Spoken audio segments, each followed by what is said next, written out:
Fantastic. This is GT Racing right now. He's got traction, he's going around the outside, both of them! Maloney!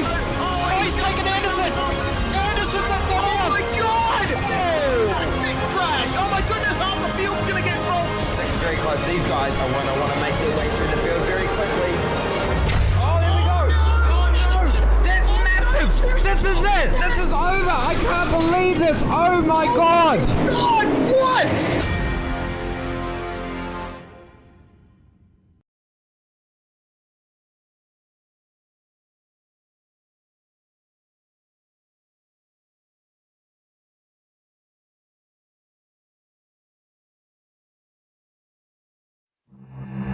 We're approaching the end of this season, and things are getting very exciting. We're looking forward to seeing how sports cars tackle Hockenheim in this, the 7th round of the Geodesic Omologato Championship for 2021. We're at the Hockenheim Ring, the newest road track on the iRacing service. And of course, it is Marcus Deck on pole in the prototype class once again. My name's Reese Gardner.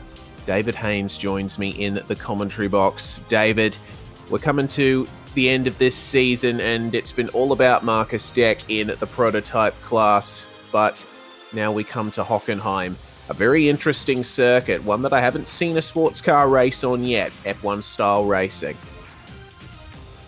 Yeah, I mean, what a great track to have. I like it. Very, very detailed. A lot of texture in the road surface, in the curbs and everything as well.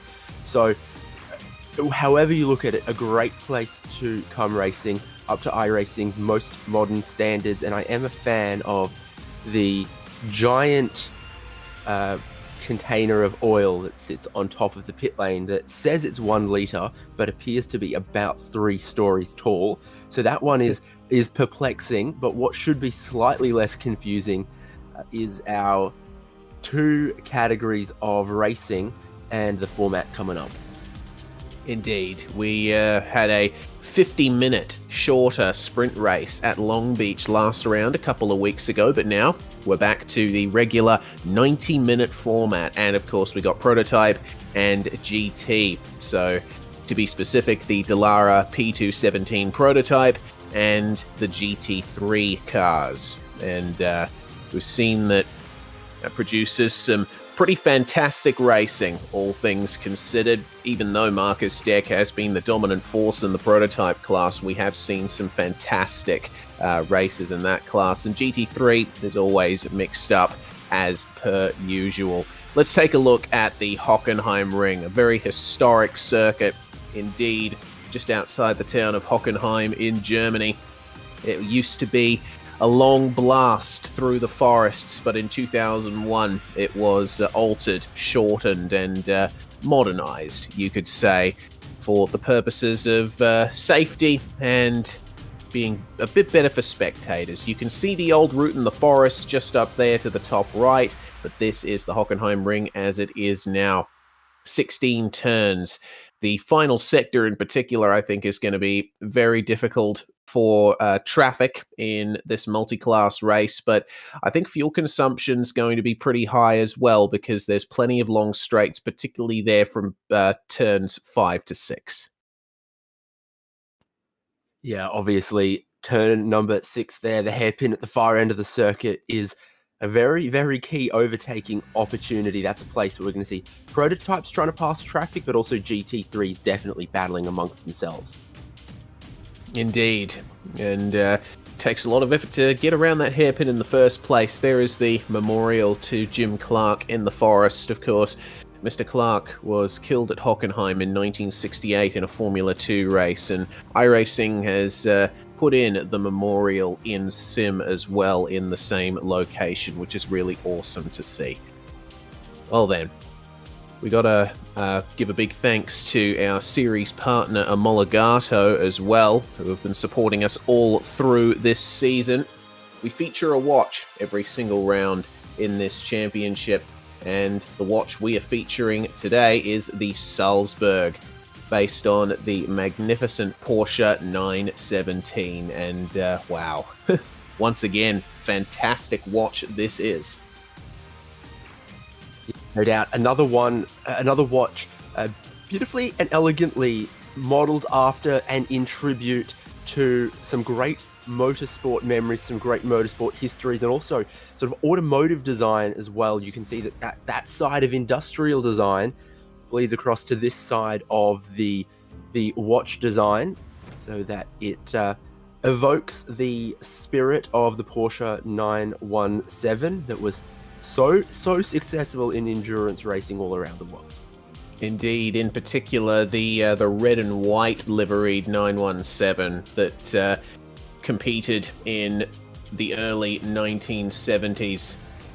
It's got a matte finish dial, water resistant to 5 atmospheres, and Italian grain leather on the strap. Fantastic stuff. And don't forget, if you use the promo code SPEED2021 on the Omologato website when you're shopping, you can receive a free silicone wristband at checkout. So make sure to get on that.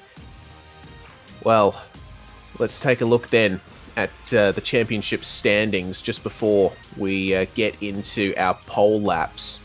Now, Marcus Deck has been the dominant force again in the prototype class, but have a look at that. A resurgent Graham Sanders managing to come up very close to Marcus Deck towards the end of the season. Deck holds on to the championship lead, but a slightly poorer round than usual by his standards at Long Beach, and missing a round has put him in a bit of trouble there at the top. Yeah, well, the first 2 rounds, it was all Marcus Deck. He had the lockout on the wins for 2 rounds in a row. Silverstone is maybe one of the first times we saw a crack there, and that someone else could come through and steal the win. And of course, Graham Sanders has been that person on several occasions, which really has closed up the championship. It means Marcus Deck needs to find the form he had at the start of the season and bring it home with that level of performance. Well, he's certainly done that in qualifying. He has managed to put it on pole by 0.5 of a second.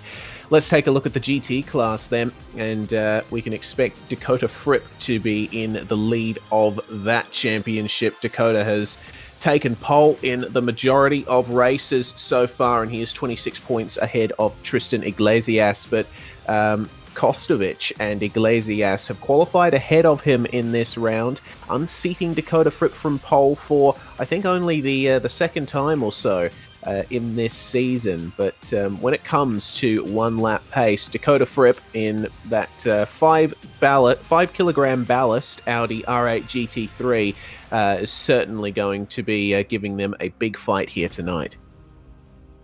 We've seen that when it comes to who can challenge Dakota Fripp, it has been those full-send Lamborghinis in the last couple races. Lamborghini seems to be able to take the fight to the Audi, and working together, Iglesias and Kostovic, I think, have motivated each other, maybe found some little things in the setup and just pushed each other to keep pace with Dakota Fripp. So we'll see what they can do at this new track. Indeed, John Botifer there in 4th as well has gotten some pretty good results in the last few races, jumping on the podium at Long Beach, I believe. So let's take a look then at the Gentlemen's Championship standings. Dakota Fripp was in the lead, but Corey McLemore there has managed to overtake the lead of the Gentlemen's Championship standings. This is for the cleanest driver, and if you have a perfect round, then you get less points, which means you get a bit further up towards the top. So Corey, who is also making an appearance here tonight. He's going to be starting a bit down the order in the GT class, looking to solidify that as well. Like golf, except I'm interested in it. For Gentlemen's Championship here, less is more. You want as little incident points as you can. Yeah, exactly right.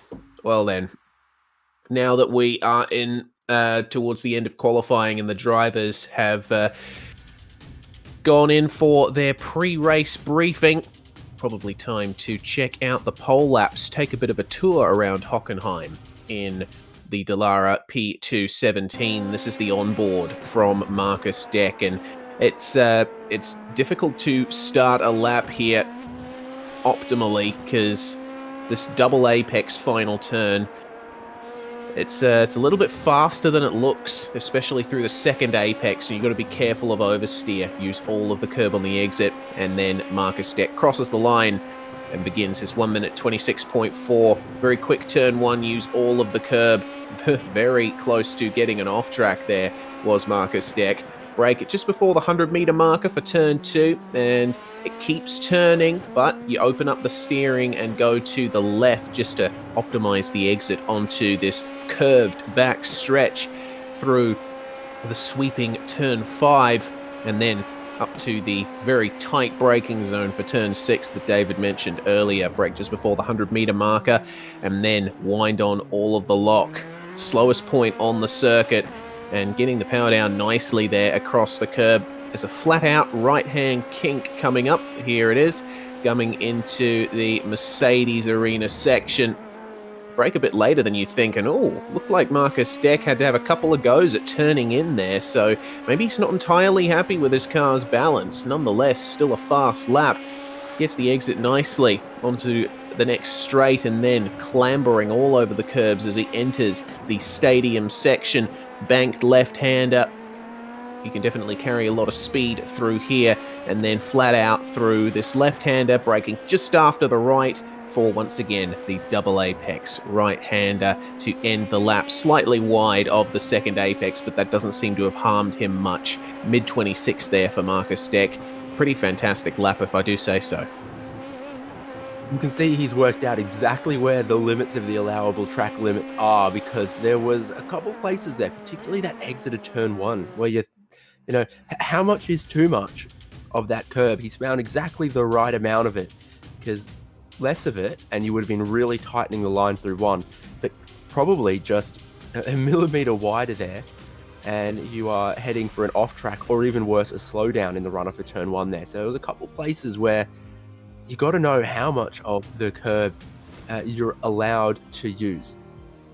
Yeah, exactly. It's very crucial here at Hockenheim, especially, it was one of the first circuits to really make use of big tarmac runoffs and extend tarmac beyond the curves on the exit of these turns. So track limits, always an interesting consideration here at the Hockenheim ring. Well, let's take a look then at the pole lap in the GT class. Spencer Kostovich in the number 185 Frozen Speed Full Send Racing Lamborghini managed to put it on pole, and of course GT cars slower, but certainly no slouch around here. So looking over Spencer Kostovich's shoulder, look at how much curb he takes there on the exit, all the way out into the painted concrete as well. Got to brake a bit earlier for turn 1 and just finesse the grip a little bit more. And looks like he's actually going to be getting a semblance of a draft here onto the back straight, David. Well, at Monza, we saw the Full Send teammates trying to work together. When we pressed them on it, they said it didn't actually help them as much as they were hoping for. Here, it doesn't look like they're deliberately trying to work together. This just looks like Spencer Kostovich. I think he's a bit too far back on this to be really picking up a slipstream from the Geodesic cars in front. Well, nonetheless, he's still managed to be pretty rapid in the first sector of the lap and clambering all over the red sausage curbs on the exit of the hairpin. Let's see how he goes into this arena section. a little bit tentative on the wheel through the left-hander, but brings it over very nicely to straighten out that right-hander as much as possible. And again, using that red sausage curb, you're going to be seeing the cars clobbering those quite a bit tonight. Tiny bit of oversteer coming into the arena section and ran slightly wide, so that could have easily gone very wrong for Spencer. The fact that he has still been able to put it on pole by 1.5 tenths is certainly nothing to sneeze at, and used all of the curb on the exit of the stadium section. So over the curbs once again out of the final corner, and that is nearly a 1:37 flat. Fantastic lap from Spencer Kostovich, a great qualifying performance, putting it 2 tenths ahead of his teammate Tristan Iglesias.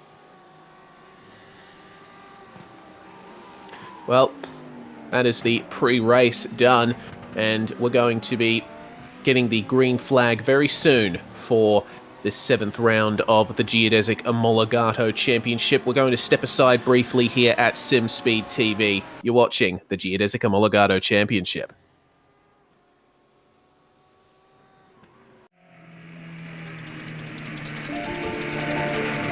The fortunes of many will change during the night, but already 12 have dropped out. But it's not so bad when you're the first car through like Paddy Hopko. And here's his main rival, Constantin, in an outcome.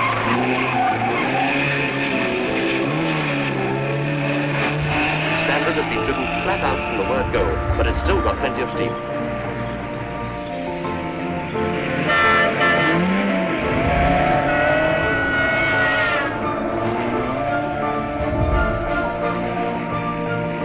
Deve essere qui.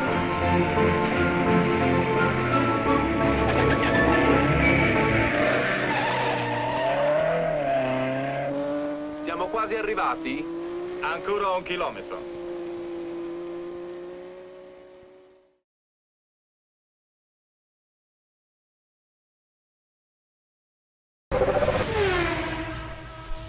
Hey everyone, the USF 2000 is a blast to drive now, and here's your chance to learn it quickly. From my tutorial, VRS created a free bonus track guide for the Laguna Seca circuit, where you can learn exactly what I do in every corner to improve your lap times and get faster on track. You'll learn how to easily recognize brake markers, you'll find out which curbs to attack and which ones to avoid, you'll know when to use the full track and when a sequence of corners requires a compromise, and you'll learn how hard to brake and when to lift. The VRS quick reference track maps are available free to download and delivered each week to your inbox. The entire Global MX-5 series is available, as well as bonus maps like this one and many more. So if you're a new racer, or a veteran, or just anyone who wants to learn how to get faster sooner, the VRS track guides are for you.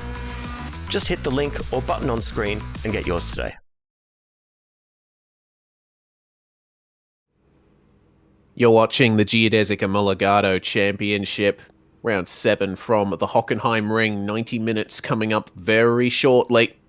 And this is the starting grid in the prototype class. As we saw, Marcus Deck with a fantastic pole lap there, 126.4. He's joined on the first row by Andrew Berry. Graham Sanders and Hayden Gober take up row 2, with Jack Anderek and Tyson Meyer 5th and 6th. It's an increased prototype field this time. Jason Gotter is in the last and 7th place of the prototype field. Spencer Kostovich, of course, taking pole in the GT class. Tristan Iglesias in 2nd. Both full send racing Lamborghinis there. And Dakota Fripp making it 3rd. Yep, we've got Jordan Fisher, Maxime Detilly / Maxime Tillinerve bringing the McLaren there, which is interesting to see with our mix of manufacturers in GT3. Then Zach Plummer again in a Lamborghini.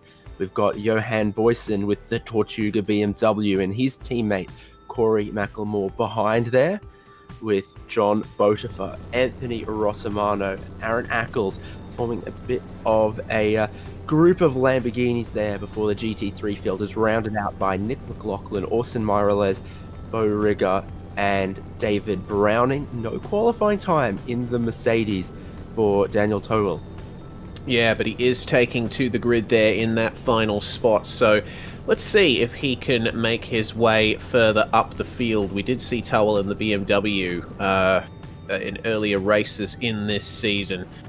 Pace car pulls off, and it's a very short run here to the start-finish line. They start on the run up to the stadium section just before the Sachs curve, which is that right-hander you see them going through now.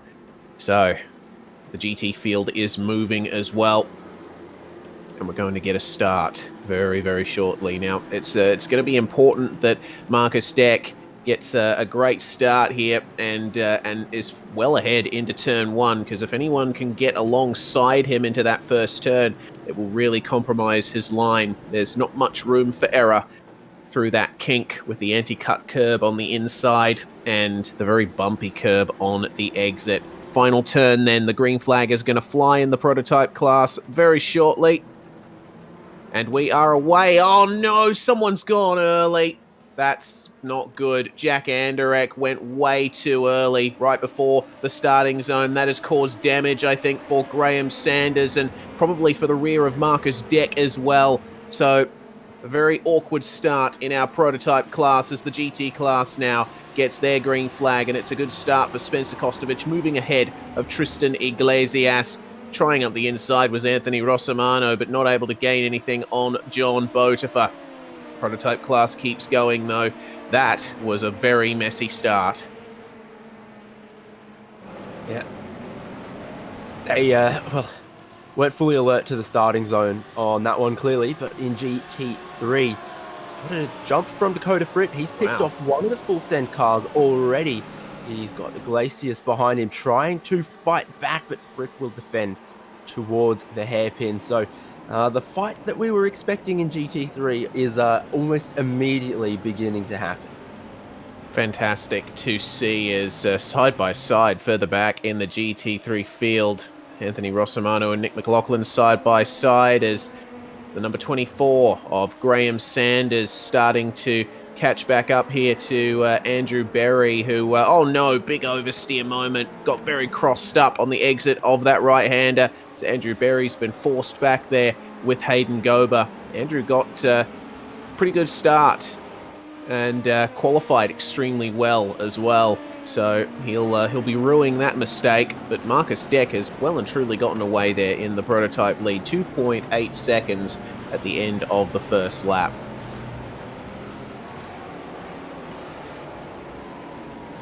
Jordan Fisher here in the Mercedes, chasing the Lamborghini of Anthony Rossimano, running wide again off the curb. You've got to be very careful. He's down 8 places from where he started, is Jordan Fisher. He's had a very poor start in that Mercedes. Sure has. You saw the position indicator on the windscreen change from 4th to 12th as he crossed the line. That is a big jump in the wrong direction there. Lucky for him, there's still pit stops and a lot of racing still to go. But we are seeing this here amongst the prototypes where I wonder differences in gearing and downforce levels for this track in the prototype, because there are so many aerodynamic things you can do on this Dallara LMP2, as well as different gear sets that you might want to use. Some people, I think, might look at this track and see it as a medium downforce circuit. Some might look at it and see a low downforce circuit. Yeah, exactly, with those long straights, but then you can gain quite a bit back in the stadium section if you run a higher downforce setup. We're looking at Tyson Meyer at the moment in the number 25 as he tries to chase down Andrew Berry. All the way up into 4th place now is Tyson Meyer after starting in 6th, and Andrew Berry and Graham Sanders, of course, swapping positions for the last 2 places on the podium, but Meyer is looking typically aggressive here, very late on the brakes and extracting a lot of pace from that LMP2 car.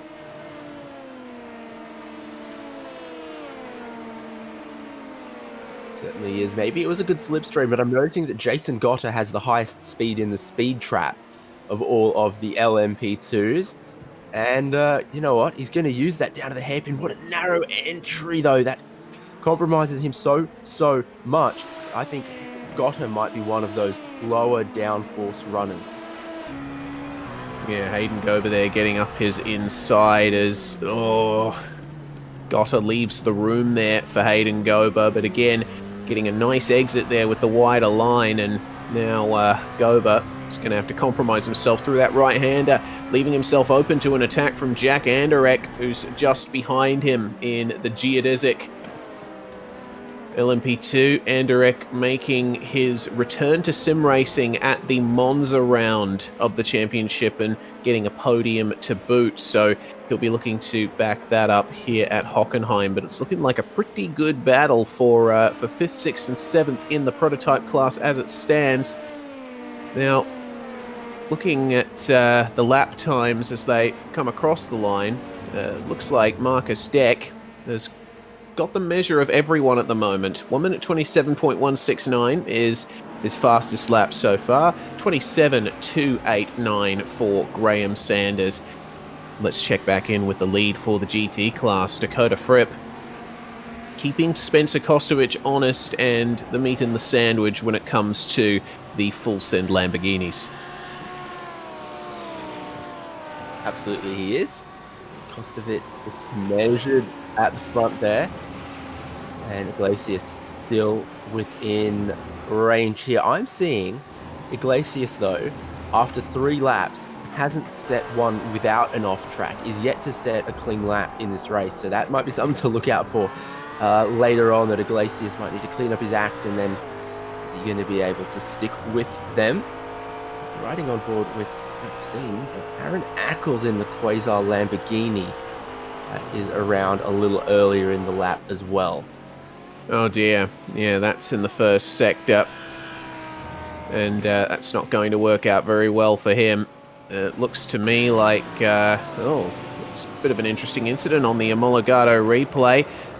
He was a bit later on the brakes into turn 2, going into the back of Jordan Fisher at the apex, and I think just pinching the brakes because he knew he was going to get into the rear of the Mercedes, and that sent the Lamborghini around. Big shame there for Aaron Ackles, but knowing him, he'll be able to fight back. Oh, hello. Talking about a fight. McLaughlin, Rossimano, and Bo Rigger here. Got almost every manufacturer GT3 you would want, but it is Nick McLaughlin in the BMW who's moved forward. Indeed it has. And coming down into the stadium section, McLaughlin doing very well to get past those guys. That's a long chain of cars there. And, very close battle just ahead of these two. John Botifer has run wide on the exit of the last turn. That's the close battle I was talking about. It's allowed Jordan Fisher to get by into turn 1, but little compromise there on the exit. That's going to allow Botifer to have another go at him coming into turn 2, or is it? Botifer decides to back out of it, and Botifer, very seasoned and wily racer, he knows that it's much better to wait behind and go for the draft coming up to the hairpin. So, checking back in with this battle, Nick McLaughlin running in 17th now, 2 positions up from where he started, and Anthony Rossimano with the draft. Oh, he had a bit of a hint of a look, but no dice for the time being. Bo Rigger is catching on to the back of this train. Rossimano now right on the back of McLaughlin, and Rigger's got a front row seat to this action. The Lamborghini goes to the inside. McLaughlin's going to give him racing room as they come through the left-hander. But again, seems that if you're on the outside there and that left-hander, you'll be able to keep the position. Super tight between these three as they're going to enter the arena. 3 cars enter, hopefully 3 leave. Banked in the left-hand Sachs curve hairpin there. Going to ride the ball with the Ferrari. Rigger was sort of watching where Rossimano was going to go because he was hoping to pick off one or both of these guys in that earlier exchange, but he just sort of had nowhere to go as they were battling side by side, slowing each other up in front of the Mercedes-Benz sign earlier in the lap. Yes, indeed. I noticed he almost ran into the back of Anthony Rossimano, but managing to keep it nice and clean in the GT class. And Nick McLaughlin seems unfazed at the front of this pack, but that battle's going to continue for quite some time. Further up the road, it's the battle for the lead once again. Spencer Kostovich leading with Dakota Fripp in second. And it seems that Dakota has backed off ever so slightly, just remaining there in the draft of Kostovich, but they've managed to gap Tristan Iglesias behind. Zach Plummer is having a fantastic race right now in fourth and keeping ahead of Maxime Detilly. And Nick McLaughlin is, it seems, has lost positions there. We're going to get the Omologato replay to tell us what happened. So McLaughlin obviously ahead of all of these cars at the hairpin. Rossimano was behind him. Let's see if there was contact. No, doesn't look like it. Oh, there we go. Oh, just getting on the curb and the tarmac runoff. Bit slippery. Even though these GT3 cars have traction control, you can unfortunately get a bit of a slide on as wow, Bo Rigger around the outside through the kink. That is difficult in a GT car and puts it up the inside coming into the arena. Bit more complicated than that. Ooh, yeah. But here you can see he's got a little more and gets clear. There's still drama going on in GT3 because Maxime Detilly, big impact. That's, yeah. John and Valtteri Bottas, that I think, at the outside of turn 1. Oh, yes. That's very unfortunate there for Maxime Detilly. We're on the replay at the moment, and the safety car has been called. As a result, we are now under caution here at Hockenheim. Let's see what happened then to Maxime across the curb in turn 1, and oh no. Oh, that's a big hit, and that's at the rear of the car as well. That's where the engine and the gearbox are located in the McLaren, so that is pretty terminal. Although that wasn't the fireworks he was hoping for today, and it's popped the engine. Clearly the motor just kaput, obviously, with an impact like that. McLaren often does get a rep of being a little bit unstable, but being, you know, quick off the corners, quick in a straight line. So for Maxime there, I don't know if he caught too much of the curb on the inside or if he was trailing too much brake on his way to the apex, but it was clear he lost control of the rear quite early and then snapped back the other way. And yeah, not enjoyable for Maxime. No, certainly not. And hopefully he can get some repairs done and get back out there for points. But considering he's just disconnected from the server, I sincerely doubt that. I think that's a retirement there for Maxime Detilly. Well then, now the field will slow up, and this is probably a good time for us to start talking about strategy. In general, we have seen that the GT class takes 1, maybe 2 pit stops at most rounds in the 90-minute format. The prototype class definitely takes 2 pit stops. But I don't know about you, David, but I'm thinking that it might be a bit early to go for a stop now. I was just thinking about it. This definitely forces everyone into, well, basically everyone into a 2-stop. I think for a prototype, if you top up when the pit lane opens in a minute and a half, whenever it will be, then you're good to get to the end on 1 more stop, because we know that full tank of fuel in the prototypes at any normal track that isn't Long Beach is about 40 minutes. So we are within an hour 20 to go. So I think if you had a full tank in a prototype now, you'd go 40 minutes, find yourself with about 37 minutes left, and then fill up and get home from there. Jay, you've got some work to do, because I think I can see a fire truck that has some lights on. Oh yeah, I see it. All over there on the left-hand side of the screen, and Jay Kennedy, our director, with the joystick. Hello. Oh, that's a change. It's a Mercedes-Benz. Is it a Mercedes-Benz Sprinter or a Fiat Ducato? Surely they have a Sprinter in. Yeah, it's a Sprinter. Well, I think you've gotten your fire truck wish anyway, because over there on the left you see the ute with the fire extinguishers on the back. Always nice to see a fire truck. Yeah, they've got you very, very well looked after here at The Hockenheim ring, then. Whatever your ailment, I think they've got a vehicle there that can help you and help you get underway racing. Absolutely. Well, the prototype class has started to make their way through traffic just before the safety car was called. Marcus Deck is ahead of Bo Rigger, and you know what? This is actually done. Everyone below 1, 2, 3, 5, 7. Everyone below 9th in the GT3 class has now in danger of getting put a lap down. Everyone in front of them has managed to go all the way back around to the back of the queue, thanks to where Marcus Deck was and where the safety car has come out.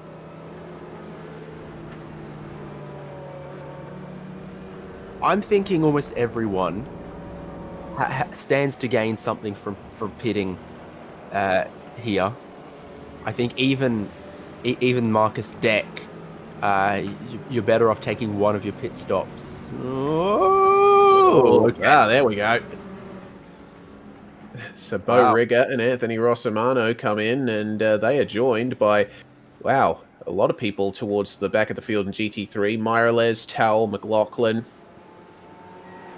Aaron Ackles coming in, as well as a bunch of our prototypes too. Great bump in the pit lane a bit further along where one of the drains is. Don't know if that one's been modified lately, but there's a couple of bumps in the pit lane here. Big Hockenheim ring sign. Yeah, might have been with one of those drains or something. But I'm surprised about the prototype runners who haven't pitted, to be honest here. Oh, and there's as mentioned earlier, there is your giant 3-story tall racing oil bottle. And I swear it says 1 liter on that thing. That is the biggest liter I have ever seen. Surely there will be many drivers sipping from that during the race. Pit stop completed for Hayden Gober and Andrew Berry, the 2 Action Sim Sport prototypes. And Berry now with that pit stop, that might be an advantage for him coming towards the end of this. Because remember, Berry did qualify in 2nd place, and he has the pace to win in that prototype, I reckon, under race conditions. Tristan Iglesias brings it out, and Zach Plummer, as well as John Botifer, coming out of the pits too. Comparing pit stop times then, quickest pit stop in the prototype so far, Jack Anderek, 11.1 seconds. And in the GT class, the ones lower down were stopped for way less. It was only 9.4 seconds stop for Nick McLaughlin. Did think I saw Iglesias, Plummer, and Botifer all drop down off air jacks. Right, taking tyres then.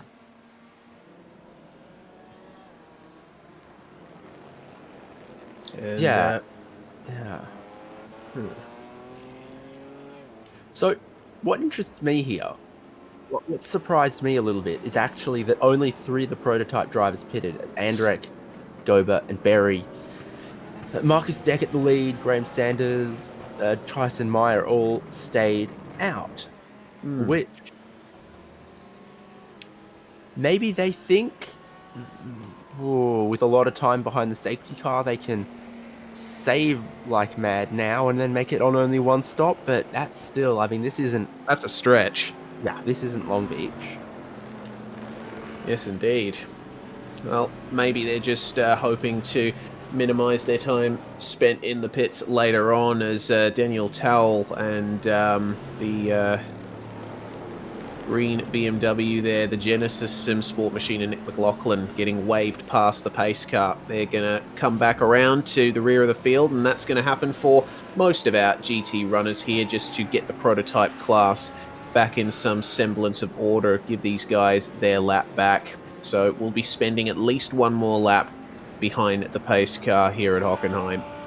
Marcus Deck, Graham Sanders, Tyson Meyer, your top 3 in the prototype class. Geodesic has managed to get on the podium there, and Jason Gotter there in 4th. So this might... Well, Hayden Gober has made a 2nd tour into pit lane, it seems. I think maybe getting a little bit more of a splash of fuel. I don't know.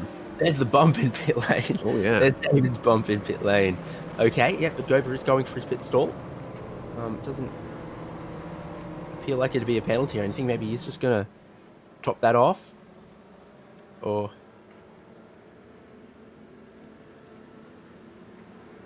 guess he's not really going to need... could go tyres if he wanted. Yeah, he'd probably not lose too much, but wow, he's stopped for quite some time. Oh, he might have had a black flag.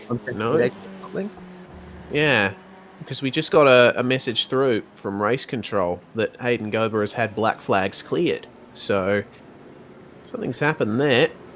Either way, the stop is done. 35.4 seconds, or 35.1 if our on-screen timing is to be believed. Stopped in the box there. So back out on track, and with the safety car lights off, we can probably expect that Porsche 911 to come in at the end of this lap. So while we're waiting for this formation lap to finish, there is a bit of a promotion going on, thanks to our friends at Omologato, Geodesic Racing, GSI, and Connections Global, and Toking Australia. We're raffling an Omologato Tifosi watch. How do you win it? Follow and retweet the Omologato Twitter account, and if you tag Geodesic Racing, GSI, and Connections Global, winner will be drawn at the end of round 8. It's open to drivers and spectators. Of course, anyone who wins any of the 3 championships is excluded from this competition, but everyone else, you can jump on Twitter and make sure to tag Omologato Oro, and you'll be able to get in the draw to win an Omologato Tifosi watch. Only a couple of weeks left, though. Great to have that involvement. That this is the Geodesic Omologato Championship, and someone at the end of the season is going to have themselves an Omologato Motorsport inspired watch. Wholefield has caught the train in time for the restart here as well, so just some of the last GT3 cars are finding themselves hooked at the end of the line. But if you're one of the prototypes that did pit, you might actually be in trouble here, because the GT3 leader is backing it up with some prototypes still stuck in his wake. Yeah, indeed he is. So Jack Anderek and Andrew Berry have got the top 5 in GT just ahead of them. Marcus Deck is going to take the start here, and away they go. The top 4 in prototype down the back straight. Immediately to the inside goes Berry and Anderek, and they managed to clear most of them before turn 1, but Spencer Kostovich and Dakota Fripp had to go wide there to give the prototypes room. Probably weren't expecting them to come through like that. And have a look at Tristan Iglesias very late on the brakes, and Dakota Fripp forced wide again there at turn 2, making his way past all of the lapped cars there. And Dakota Fripp taking a bit of a tour in the grass on the exit curb of turn 2. That has allowed Tristan Iglesias through, and it's now full send 1-2 once again. Late on the brakes for Johan Boyce, and he's going to try and get past Corey McLemore. Straight to the inside for the Lamborghini of Zach Plummer, and oh no, it's a bit of a mess here coming through the hairpin.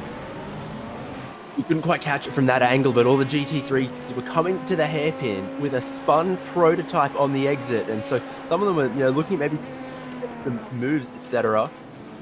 Oh no, Jason Goddard has had a bit of an excursion there, and it looks like Tyson Meyer has as well, or not. We'll take a look at the Omologato replay as the action continues out on track.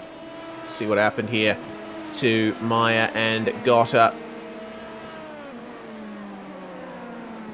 So coming into the left-hander, looks like Goddard spun on his own, and then Tyson didn't have anywhere to go there at the exit. They both did the same thing. Oh, yeah, actually, that's what it seems like. So, fortunately, they both managed to get away with it, with not much damage. It was only a light bit of contact between them, but Dakota Fripp here, a little bit of a messy opening lap, and now he has lost second place, so he's got quite a bit of work to do. Yeah, I feel sorry actually for some of the GT3 cars right at the top end there, because they had the prototypes really muscling their way past, really getting in the way. Oh dear. That's Jordan Fisher. That looks like a retirement for him, and I think that was down at the hairpin, so we'll get another Omologato replay for this one. Actually, correction, it happened at turn 1, taking a bit too much... No. Yeah, okay, right.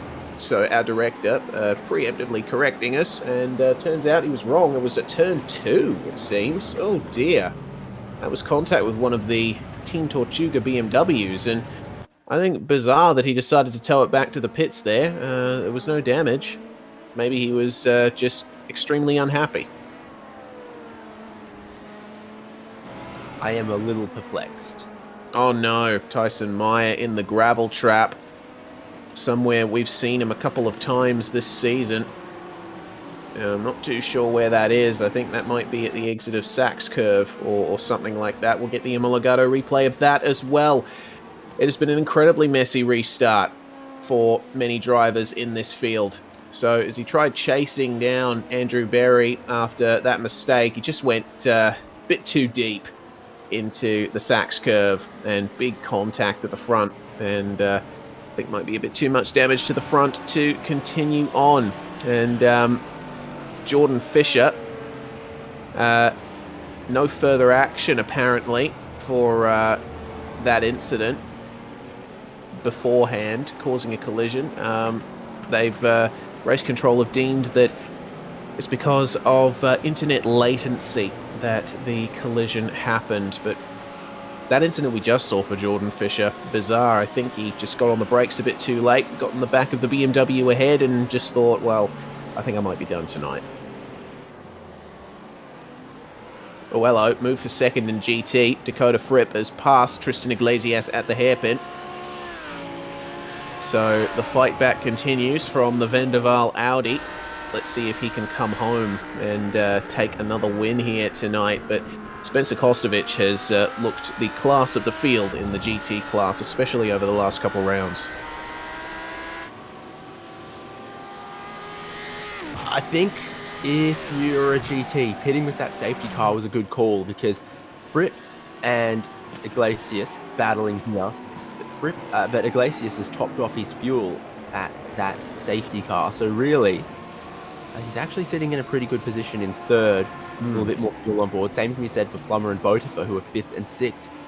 Some of the, just where the prototype leader was, I think really let some of the top GT3s get a pit stop almost for free. So I think Fripp, or maybe it would have been that case if the leader had pitted from GT3, but there were quite a few of them that really, I think, should have. Iglesias has clearly lost nothing from making that pit stop. Yes, indeed. Despite being stopped for 39 seconds, he is still well and truly in the fight for the podium and possibly the win here. Side by side, further up in the background, that's Anthony Rossimano, making his way past Corey McLemore, the Gentleman's Championship leader, but McLemore in the draft, going to have the inside line coming up to the hairpin, and it's almost 3 wide behind them as well, with Daniel Towell making his way past Orson Meireles and the recovering Aaron Ackles, who we saw spun a little earlier, trying to fight his way back here, but a bit of a better exit there for the BMW. They were fully 3 wide going into the hairpin. I'm glad it sorted itself all out cleanly. Mercedes was the winner through all of that, and I think he's going to try to skate clear of this one here. Oh no. That's going to put a dent in the Gentleman's Championship for Corey, with the engine absolutely billowing. That's going to be another safety car, we're thinking, or maybe not. He has preemptively towed back to the pits, and the billowing smoke continues in pit lane. So this was at the exit of this right-hander. It's close to flat out in most cars, but if you take a bit too much curb, it gets a bit slippy, and oh, that was an incredible hit. proof if ever that smoking is bad for your health. That one, that is just, from, racing to engines gone, races near enough done in just a matter of seconds there.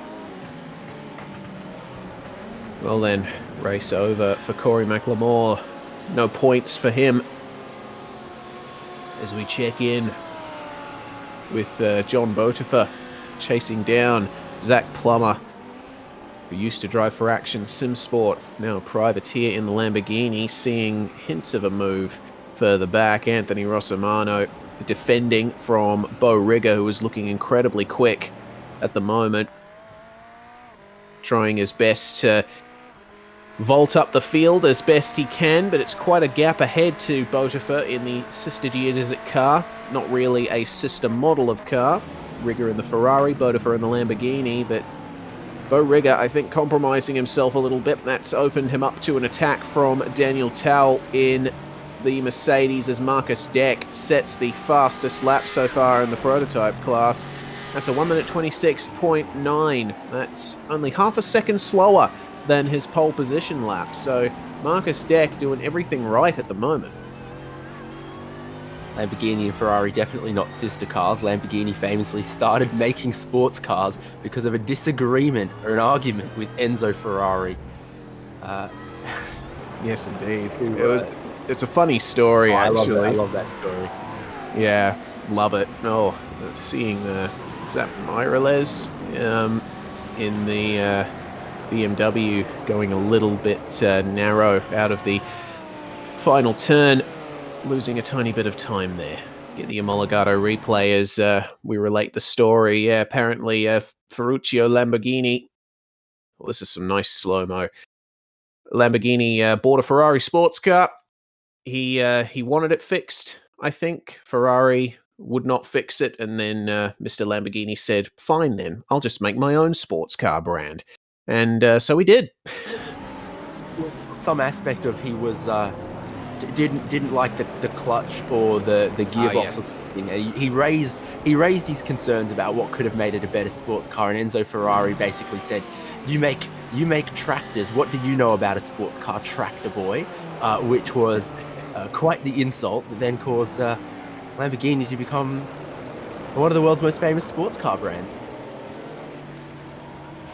And now Lamborghini is part of the Volkswagen group as, trying around the outside there was Orson Miralles, and he's going to try the outside again into Sachs curve. This is giving quite an advantage to David Browning, but considering how much the track narrows up in this stadium section, he hasn't quite been able to take advantage of the battle between Miralles and McLaughlin ahead.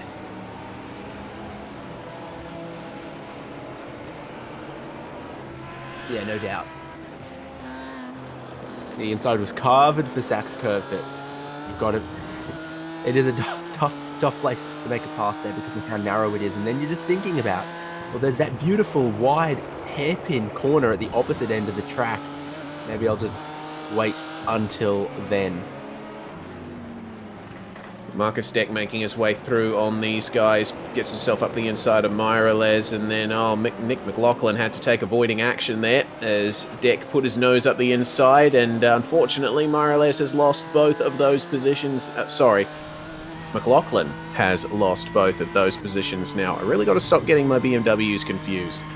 But I think McLaughlin having a bit of an up and down race at the moment as the prototype leaders continue to make their way through traffic, down to 1.7 seconds between Deck and Sanders, and with another slow section coming up, Deck might very well be compromised.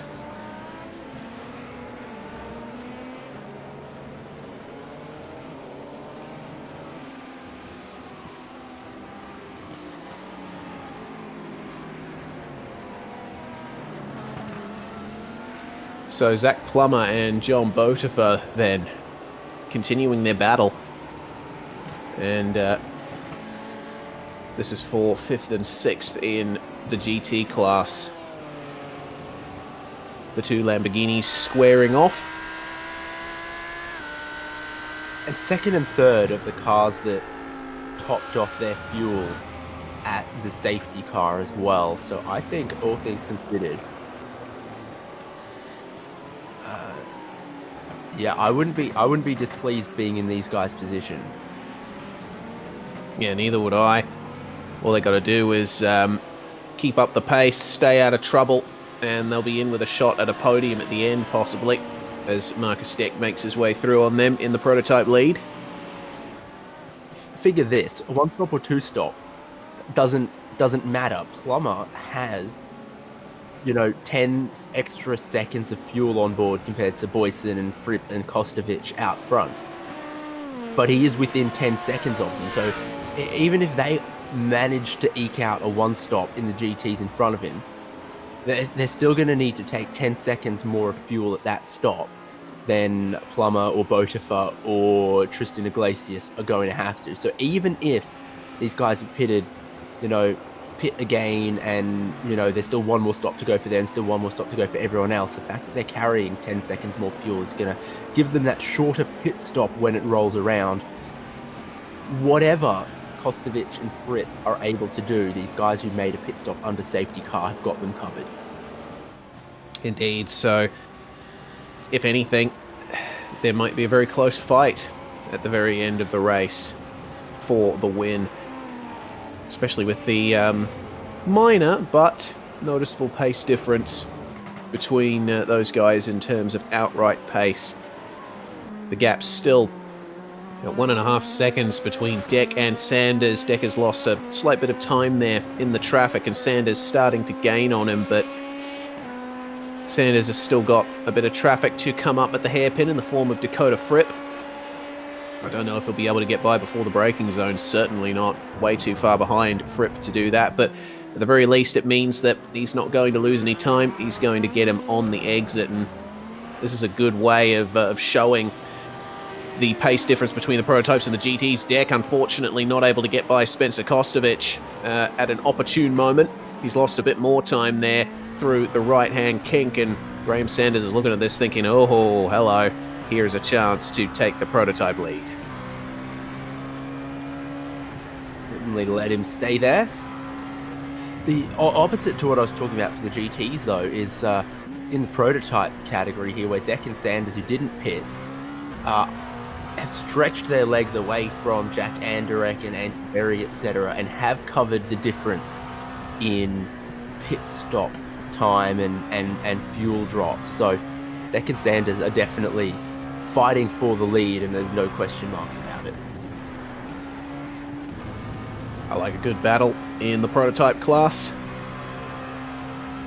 And, well, Dakota Fripp has lost a bit of time further to Spencer Kostovic for the GT lead. There's a bit more of a gap between those two now as move at the first turn for the Geodesic prototype, making his way past the battling pair of Plummer and Botifer, who are still not leaving each other alone. And I think they know. They certainly know about the advantage they've got on the pit stop. They don't want to come together. They want to try and stay out of each other's way for the time being. It results in a greater profit for both of them at the end if they don't battle too hard. Botifer, you see there, just staying behind and not going for the banzai move at the hairpin. Of course, this is sports car racing, and you don't want to make those ridiculous sprint racy type moves too early. It's all about patience in a series like this.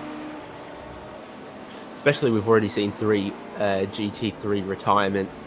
It doesn't make sense to push too hard just yet. This is one of those sections where it's tough for the prototype to get around. Really had to wait there. Did 4th place running Andrew Berry and 5th place running Jason Gotter then immediately joins the picture as well. And he must be running, I don't know, he must be allergic to downforce or something, because as you can see, he's struggling to get around the outside of the GT3, but he has a speed trap that exceeds everyone else in the prototype class by a good 9 kilometers an hour or something.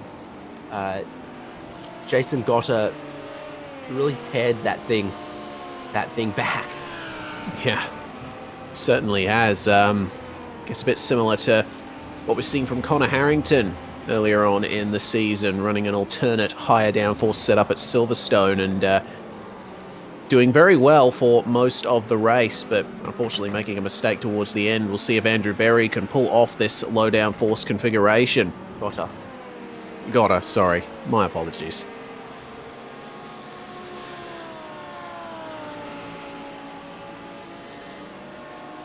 It's funny, everyone else has speed traps, 285, 286, 287, and then Jason Gotter has, it was 293, now it's 295.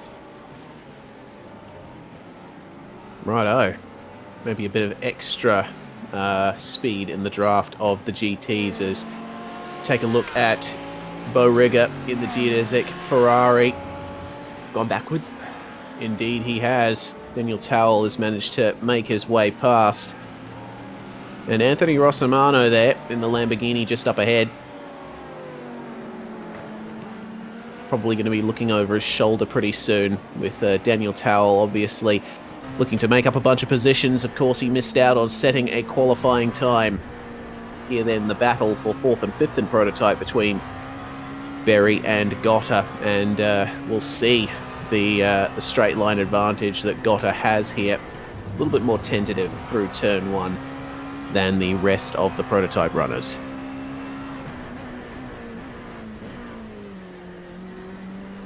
He's helped that this isn't the best run from Andrew Berry behind the GT car there.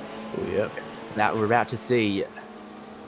How legal is that Gibson V8 engine for Jason Gotter? He's going to power down the straight. He's going to pick up a slipstream off the other prototype, and he's going to hit about 291 kilometers an hour in the straight line. But then we've seen through some of the tighter complexes he can struggle.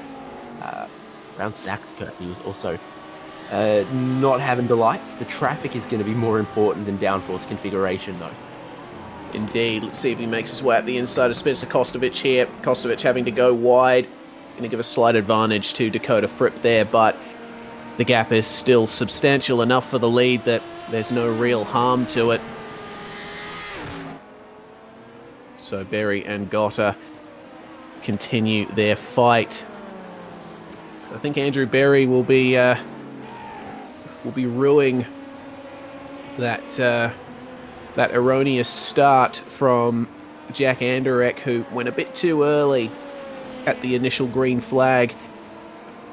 Doesn't seem to have hurt the pace too much of these prototypes, that slight damage that they've gotten, but Andrew Berry, of course, losing that spot on the podium that he would have gotten. We've got another pitter, meanwhile. That is Spencer Kostovich and Dakota Fripp going in for their first pit stop here in the GT class. They are going to lose the lead there to, lose second to Johan Boyson. So Zach Plummer and John Boter for the battling pair move on ahead, as will Daniel Towell, Bo Rigger, etc., etc. So let's see what the pit stop times are like then for Kostovich and Fripp as the battling pair of... Point out. 2.5 minutes before the halfway point of this race, and they're making a pit stop. That is maybe suggesting that it is going to be 2 stops for Kostovich and Fripp. Johan Boyson, the only GT3 who's kept going without having made a pit stop yet. So maybe he can one-stop this with saving all of the fuel with a couple of laps behind the safety car there and the time that 8 off the clock. But it doesn't seem like it's going to be possible for the 2 cars that kind of were running first and second. Yes, indeed. Well, Johan Boyson has a bit of a reputation in this championship for being very good on fuel, able to stretch out these stints. So definitely think he'd be in contention for potentially making a one-stop here. Maybe he'll bring it in at the end of this lap, and then it'll be a 45 or so minute run towards the end of this race. See if he goes for the pits this time around. He does. Slightly compromised line through the last couple of corners to get into the pit lane. So let's see if that results in a splash and dash for Dakota Fripp and Spencer Kostovich. But Johan Boyson, considering what he's done on fuel in the past, I wouldn't put it past him to go all the way to the end on this tank. the second half is so much more difficult because they had that safety car in the first half. With that fuel saving, still no one has made it to the halfway point in the race. So everyone who did pit with the safety car, I think is in a good position. They were in a good position, even if the guys we've just seen on pit lane could one stop it, and now it looks like they can't. That means it's an even better strategy position now for those who pitted with the safety car. Indeed it is. Daniel Towell and Bo Rigger continuing their fight for 5th place in GT3. And Rigger seems to have gotten a little bit of pace back here. He's definitely keeping Daniel Towell honest. But I think this has been a great run from Towell so far. Remember, he did start from the back of the grid, and yes, there have been 3 retirements so far in the GT class, but that is no patch on what Daniel Towell has managed to do in that Mercedes. Oh, running a little bit wide there on the Exeter Sachs curve. It's a very challenging section of the circuit, this, because it's quite clear that the track narrows up quite a bit through that right-hander, and if you go in there just a little bit too fast, you're going to go off into the gravel on the exit. So you won't want to make that mistake too many more times during this race.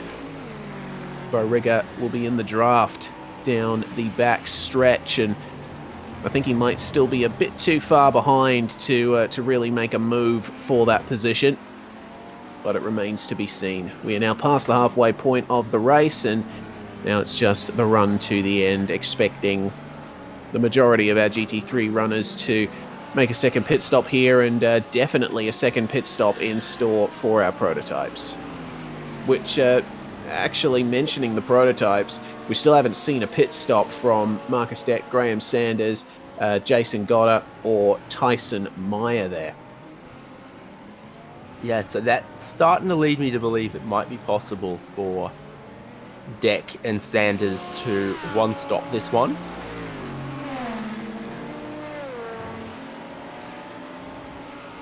We shall certainly see as Deck makes his way past the battling pair of Towell and Rigger. Graham Sanders is going to lose a bit of time here through the right-hander behind his Geodesic teammate.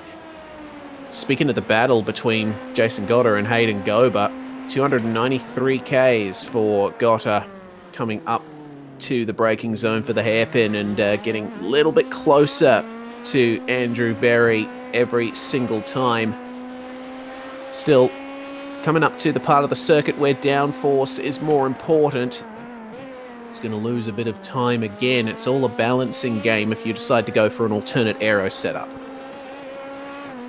Right, and it's not just the really, really tight twisty bits where the downforce is great. It's these sort of medium 3rd and 4th gear corners here where you'd expect it to help you out a bit.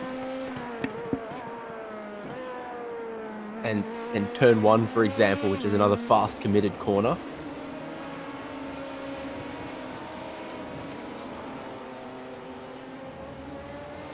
Yeah, you see that Berry gaining a bit more again there as we see Nick McLaughlin bring his BMW into the pit lane. That is the second stop for McLaughlin, and might be able to just get to the end on that tank.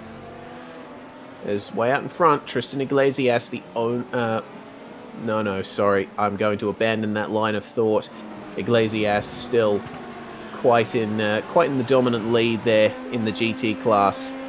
Berry and Gotter making their way past the Tortuga BMW of David Browning, and Gotter's just getting closer and closer every lap there in the braking zone. He's going to have to be careful where he makes that move. And then definitely, even by himself, struggles to get the front of the car to turn into the hairpin there, though. So if he went down the inside for a maneuver or something, you'd have to be very, very careful that the front gripped. Compromised again. That's Dakota Fripp making their way past. Tyson Meyer bringing it into the pits for his first stop there in the prototype. Sanders 2 from second. Yes, indeed. So there we go. Sanders bringing it to a stop in the lane as Maya gets going. The third geodesic prototype of Jack Anderek continuing on, having already made a pit stop. And Jason Gotter bringing it into the pits. So that's going to gift Andrew Berry that position back, but question is, will Berry be able to extract the pace from his car to make sure that he is ahead of Gotter by the time he makes his pit stop?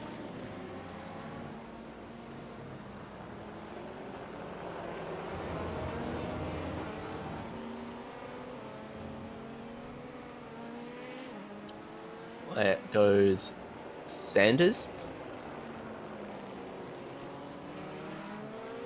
33.9 second stop there. And Maya, having already made his way out of the pits, wasting no time, clearing some extra GT traffic in the form of Aaron Ackles.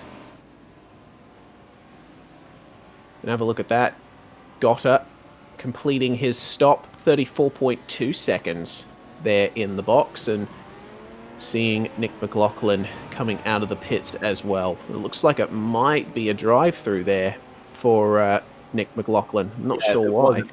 Well, he just made his stop the lap before. I have to think he either sped on pit exit or made an across the line on the pit exit. That's why he'd come immediately back for a drive-through as some kind of pit infringement. But Marcus Decker was leading.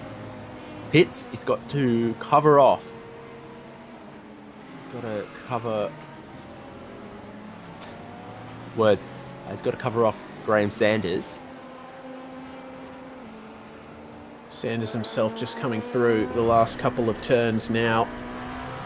The deck is already away, and being the last pit box, doesn't have much to navigate before he exits the pits, and he's well and truly going to be ahead there.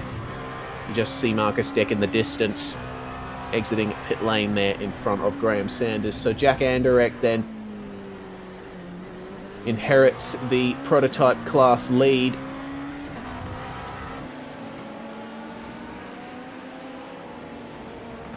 But of course, we expect all of these guys to come in for an extra pit stop before the end, and there's definitely going to be some shuffling of position out of that.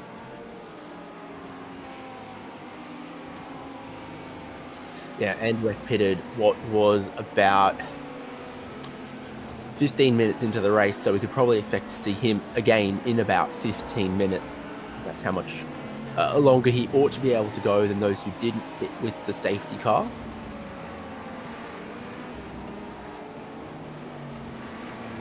Bit of traffic just up ahead there. That's John Botifer in the Geodesic Lamborghini, and Anderek going to make his way by in turn one. A little bit of extra curb usage there, and that's definitely an off track for John Botifer. They've got to be careful of incident count for the purposes of the Gentleman's Championship. Fripp going wide in the last couple of turns to let the prototype through, and you see the massive speed difference between prototype and GT through those slower corners. Kostovich and Fripp still effectively battling for second place in the GT class. Doesn't seem like there's much change in that battle for the time being. I seriously think they could be net sort of 4th and 5th or 5th and 6th, because I think they're going to be behind Iglesias. I think they could be behind Zach Plummer, John Botifer, and maybe even Anthony Rossimano on this one as well. Speaking of Rossimano, here he is. 4th place at the moment. And was a 10th faster than John Botifer on the last lap, but prototypes navigating the GT traffic might be the cause of that. He's got to keep an eye out here for Daniel Towell as well, because Towell has managed to gap Bo Rigger in the last few laps, and seems to be on a bit of a charge here. Here comes Rossimano into the pits, and Towell's going to follow him.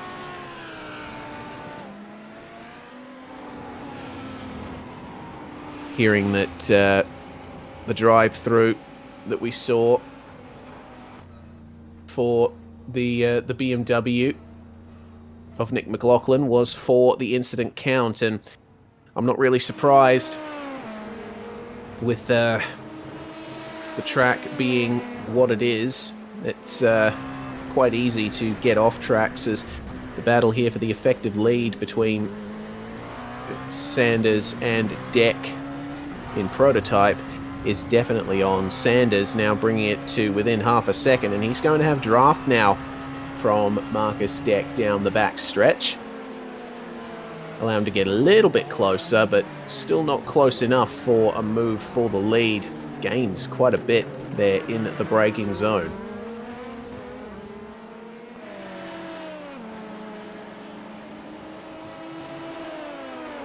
Sure does, mighty close, and I'm not seeing a whole lot of difference in the straight line speeds for these two either. They've gone in a similar direction with that, I think.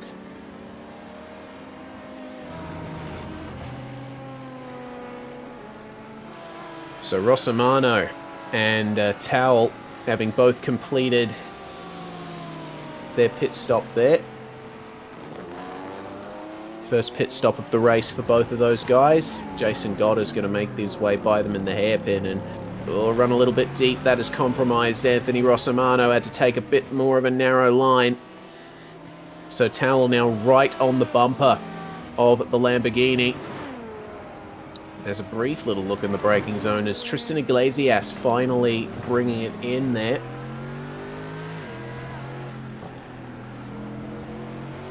Let's see how long this pit stop is. He's joined in the pits by Bo Rigger. And remember, Rigger and Towel were battling before. So we'll see how this works out between the two of them. Towel, of course, behind Rossimano as Tristan Iglesias comes back out of the pits. And he's going to be in 5th place in GT at the moment. That's put him behind Kostovic and Fripp. But remember, both of those guys are going to have to pit again before the end. Tristan Iglesias just completing his second and final pit stop. He'll go to the end as it's traffic for our effective prototype leaders. Oh no, that's no good there for Sanders. Caught up behind Mr. Botifer. That costs him an extra few tenths versus Marcus Deck, but the balance will be shown as... Oh no, oh dear, that's a coming together there. That is Hayden Gober in the prototype, and one of the GTs as well, that's Zach Plummer. Leader Deck and Zach Plummer came together. Oh dear. Net leader. Indeed, that was through Sachs Curve. So Plummer... Plummer got a bit slippy on the curb just ahead of Marcus Deck, as you'll see here on the Omologato replay. Bit of oversteer for the Lamborghini, sends him into the side of Marcus Deck, who had to take to the grass there and will probably be carrying some ever so slight damage as a result. So that means he falls behind Graham Sanders.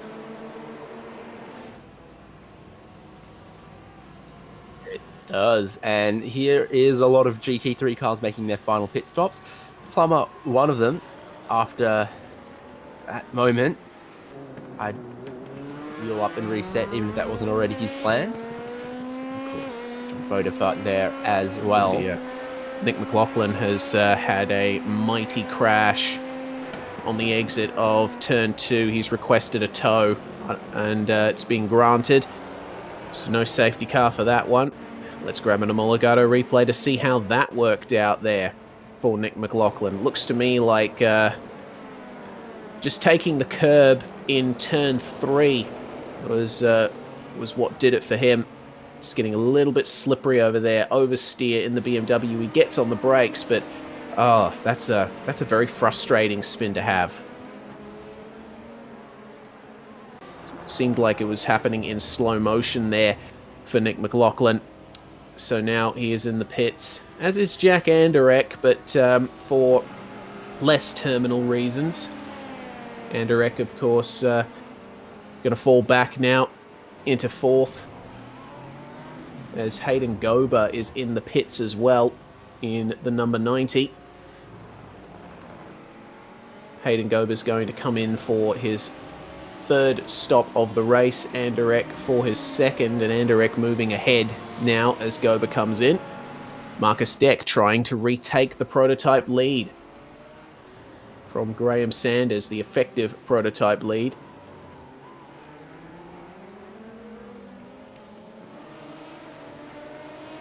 Nothing doing for the time being.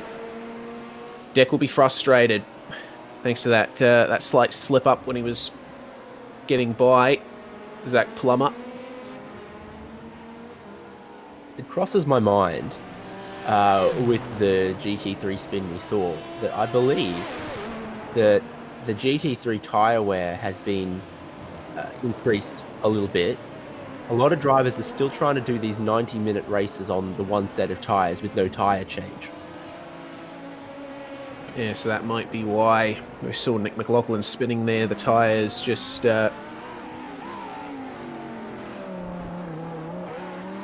hearing something about tyres in the stoppers. Slightly compromised through the final turn was Graham Sanders. That almost allows Marcus Deck back up the inside of him, but no change for position for the prototype lead for the time being. Oh, another look for Marcus Deck in turn 2. He's got to nail the exit here from the second corner, but Sanders gaining ever so slightly thanks to the amount of aerodynamic downforce these prototypes produce. Got to be careful of aero push in the corners, but a big draft there for Marcus Deck and up the inside of Graham Sanders into the hairpin. Move done right there. Sanders almost gets him on exit, but a slightly narrower line means Marcus Deck is going to just about move ahead of them. They're going to go side by side through the kink and Deck to the inside. Sanders retaking it, and again, the outside line in that left-hander with the big advantage. Loving this battle in the prototype class at the moment. Deck doing the over-under once again, coming into Sachs curve. This is a real battle like we haven't seen in prototype yet. Now it's the inside again, but he can't get clear and he has a bit of a wiggle. Deck is not giving up on this one. Goodness me. It's gone on and on. Yeah, Graham Sanders forcing it in there around the outside in the last couple of turns. And they're going to be side by side across the line again. They've spent the entire second half of the lap running side by side. A bit of contact between them coming into turn 1. Sanders again using all of the curb and getting a great exit.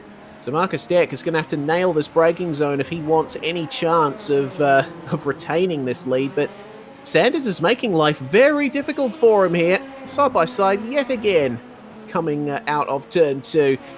And it's going to be down to the braking zone in the hairpin. Seems for a whole lap now. Yeah, a whole lap. Goodness me.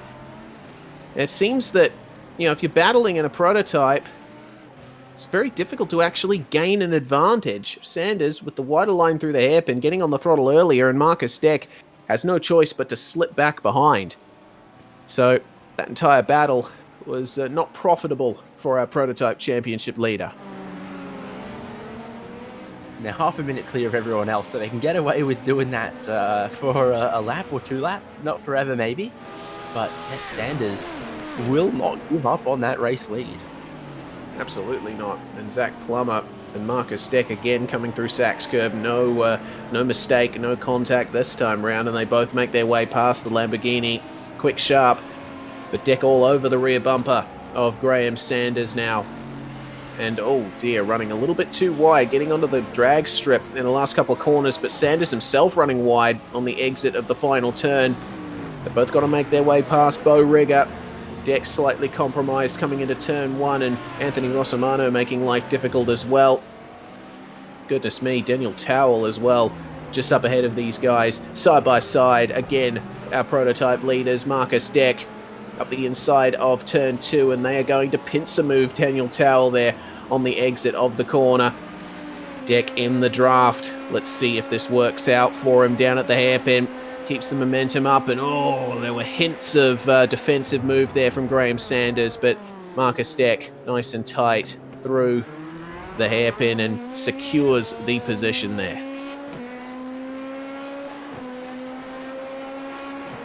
Not over though, because Graham Sanders is going to make life very difficult for Marcus Deck, and they've got a bit more GT traffic to come. Johan Boyson and John Botifer just up ahead of them, and they're going to catch up to them right at the very end of the lap. Also got to be careful of Corey McLemore, who has made it back out onto the circuit, missing his front end and running very slowly, but obviously wanting to get some points on the board as both of our prototype leaders are compromised. Oh, that's contact between Botifer and Sanders, and that's resulted in Botifer having a big old spin in the last couple of corners, losing positions there to Tao, Rossimano and Rigger. I don't know, there was such a huge dip down there, but Botifer almost got stuck down the well. Been into the infield there, and it really, really drops away from the track surface. Well, Marcus Deck, now that he is in the lead, has extracted an awful lot of pace from that prototype. Moving ahead of Graham Sanders now and leading by just over a second. As you see, if they finish in this order, Marcus Deck will lead the championship by 12 points, which he would certainly be happy with. The gap was 2 points coming into this round. It's sort of a winner-takes-all situation for the prototype championship, isn't it? It is indeed. And however these guys finish, it's going to set up a great battle coming into the final round of the championship at Sebring. Dakota Fripp and Spencer Kostovich, meanwhile, in the GT lead. Fripp still hasn't made any real inroads here on Kostovich. With under 25 minutes to go now in the race, he's going to have to turn up the wick just a little bit. And seems now Dakota Fripp starting to lose a little bit of ground in the championship. He will lead by 12 points as well if they finish in this order.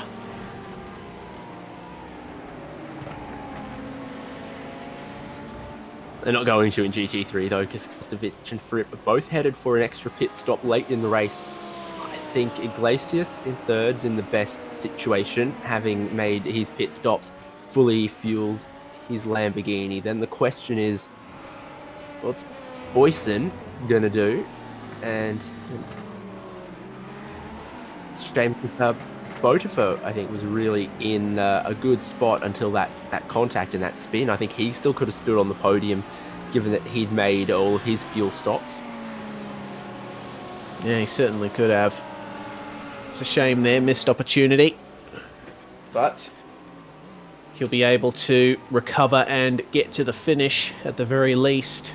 Get some points on the board. Bo Rigger just behind Anthony Rossimano now. And this is looking to be quite the fight, because Bo Rigger still wants to catch up to Daniel Towell up ahead. Very challenging section of the circuit this. You've got to bring it all the way around to the left to open up the exit into this corner. That left-hander in the arena is almost a double apex hairpin in and of itself. They got some prototypes coming up behind them now. Jack Anderek in the number 9, right behind these guys. And considering the one-line nature of this part of the circuit, Anderek's going to have to sit behind these guys. Not going to make a move on Bo Rigger into the final corner. See if Mr. Anderek can make life hard for Rossimano on the exit, on the entry into turn 1. No, he won't. He's ahead before the braking zone. But Bo Rigger still gaining ever so slightly there on the Lamborghini. I think the Ferrari's the car to have when you're putting down the power onto the Parabolica straight here. And there are other places where it seems like the Lamborghini is more planted than the Ferrari.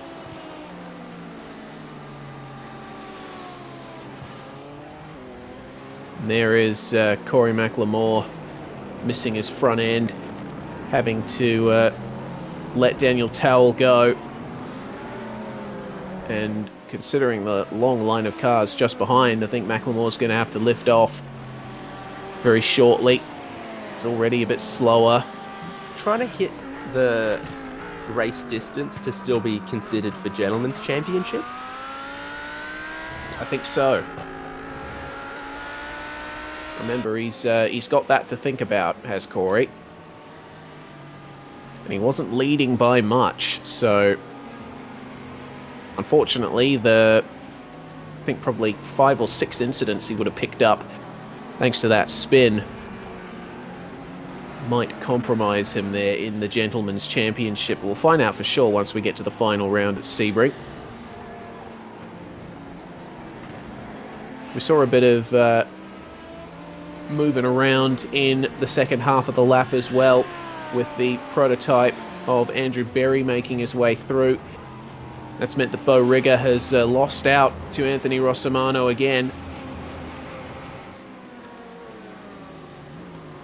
But once again, there's not much sign of them catching up to Daniel Towell in the Mercedes just up ahead, as John Botifer, having made his way past Zach Plummer, trying out a recovery drive. Let's see how quickly he can catch up to Bo Rigger here.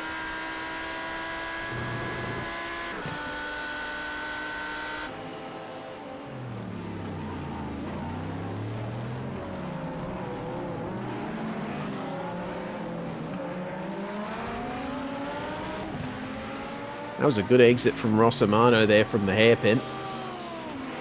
And he hints at a move there on John Botifer. Sorry, that's Zach Plummer there.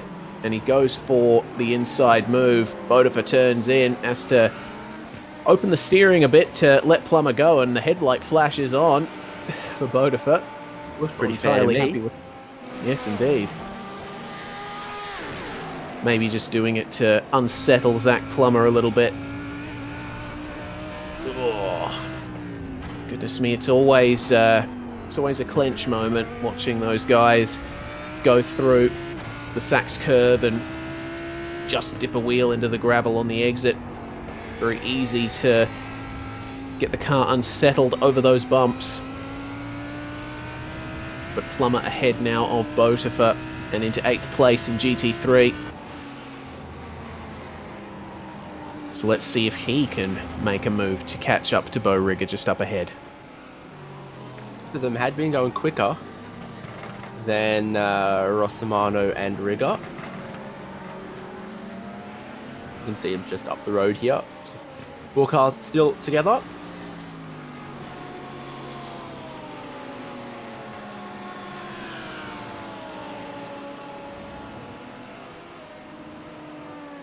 Well, quite a bit of distance between these 4, so no hints of moves for the time being. It's just a waiting game now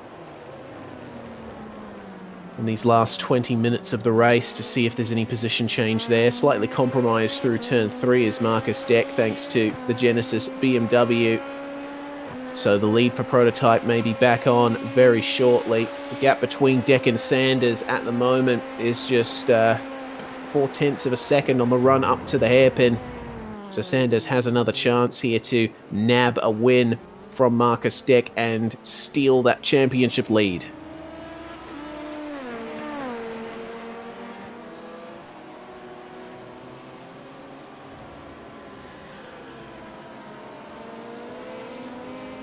I wonder how close Sanders might be on fuel here, because including 3 laps behind the safety car. Let's park that thought.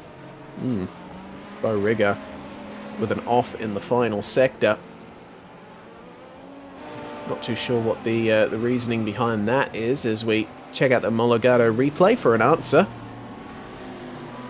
I'm wondering if he did this by himself. Oh yeah, just catching the curb in the wrong place resulted in a bit of wheel spin. The traction control kicked in and sent him off there. Has to take a little bit of the rallycross circuit. Which And they a did. prototype going off in the background as well. Did you catch who it was? I did not. I will go back and check. Was it a geodesic car or an action car? Because that's basically... Looked to me like an action car. There's that, and there's Jason Goddard in the Genesis.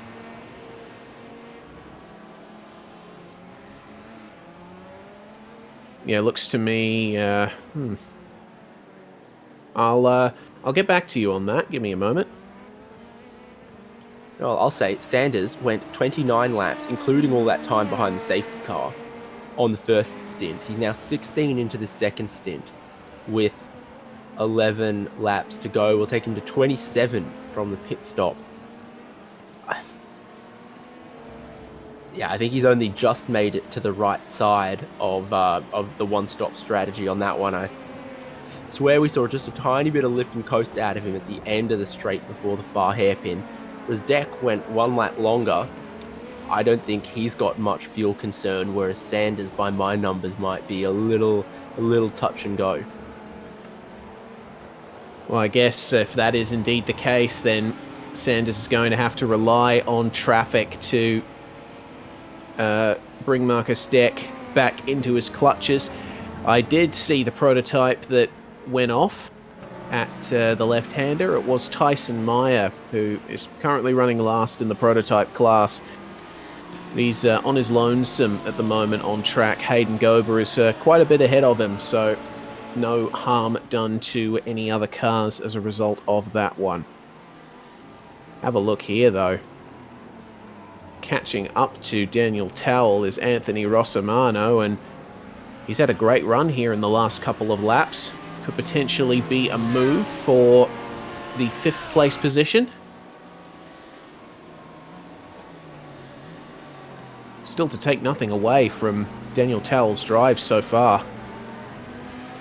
He's pretty much nailed it in that Mercedes, and will get a very strong points finish from starting at the back.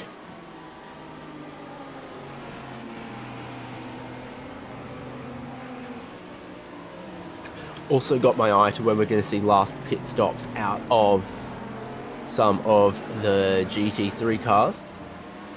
Oh yeah, that's wide out of the Sachs curve, that'll do it. Yes, indeed. Getting on the throttle a little bit too early, and that was understeer for Tyson Meyer in the bottom right, and gets onto the tarmac access road to bring it back onto the circuit as, oh, that was pretty borderline there in turn 1. Graham Sanders and Marcus Deck making their way past the battling pair of Towell and Rossimano. So Sanders is still well within the draft range of Marcus Deck here. He'll get a little bit of an extra tow. He can afford to save a little bit more fuel here on the run up to the hairpin.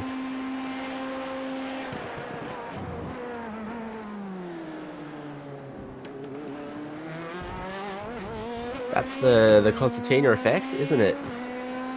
Suddenly it's a big view of the Dallara prototype, and then it gets smaller on the exit of the corner again.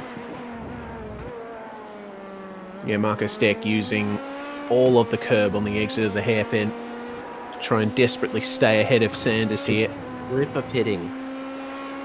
Where are they going to rejoin? Absolutely critical to the championship battle. Iglesias is definitely going to get him. Boyson, I don't think he's getting to the end on the fuel. So I think it's all about where's Towell, where's Rossimano, where's Plummer, where's Bodefer. Well, Boyson just coming through the final corner now with Meyer and our prototype leaders behind him. Towell, Rossimano, Plummer and Bodefer just making their way through the last couple of turns now. So remains to be seen how it's going to work. Spencer Kostovich definitely going to be safe, and Dakota Fripp is going to be safe too, so they filter back into second and fourth, it seems, because Johan Boyson, of course, still out there on track.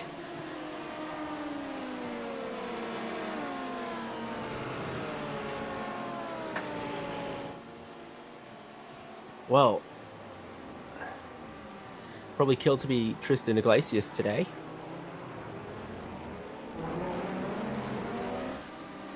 Yeah, Iglesias has absolutely nailed this race. 18-second lead with a 7-lap go when he crosses the line.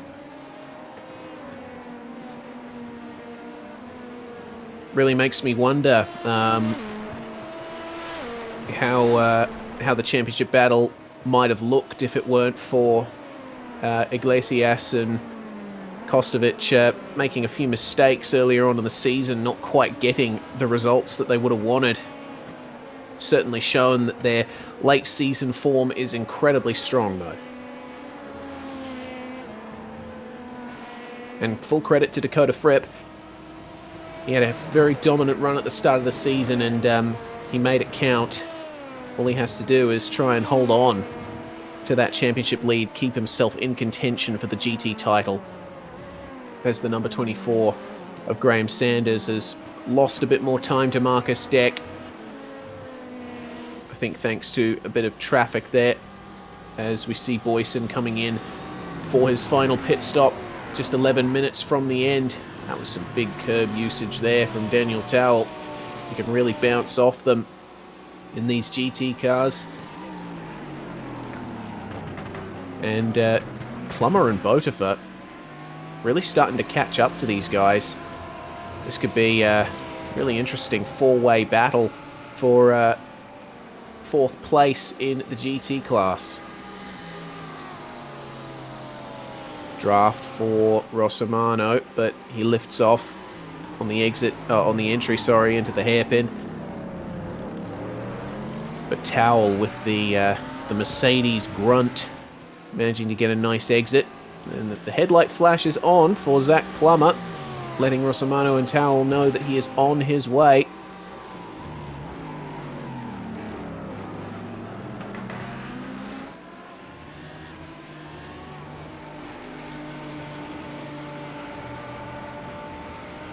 Same strategy across all four of them as well. They're just battling. This one is a straight fight out to the end in the last 10 minutes. I don't think I see anyone who looks like they're going to need an extra stop or anything. They're all cars that did the pit with the safety car and then make a second stop under green strategy. Same as your leader Iglesias, but just a little bit further down the road.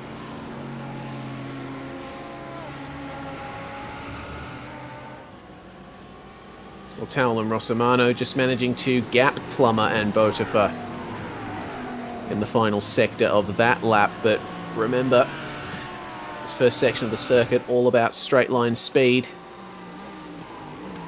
As the clock ticks down, Rossimano will be looking to turn the pace dial up a bit, try and nab that fourth place in GT. Hearing news that Marcus Deck might be on his way to setting the fastest lap so far in the prototype class. Of course, down here at the back end of the race, the fuel tank is nice and light for the prototypes, and their tyres last quite some time. They can keep the pace for quite a bit. Deck is going to cross the line and set a 26.587. That's only a tenth behind his fastest time, as now Zach Plummer is right in it here for the fourth place battle in GT. Rossimano having to go slightly defensive to keep him behind. Maybe try and unsettle Daniel Towell as well. They've got prototype traffic as well. It's Jack Anderek slips in between the two-man battles, and Anderek's going to have to stay behind these guys in the final sector.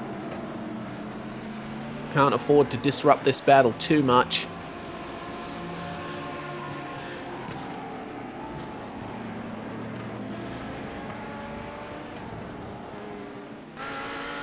Straight to the inside on exit, and he goes for it. He's going to clear Towell by the time they get to the first corner. So this four-way battle could really go either way in these last 7 minutes, with Botifer on the back of Plummer. Little hint of making a move as another prototype splits the two battles. Andrew Berry in the number 81. Fourth place in prototype at the moment, trying to chase down Jack Anderek for third. Remember, Andrew Berry looking to get back on the podium after losing his second place qualifying position right at the very start.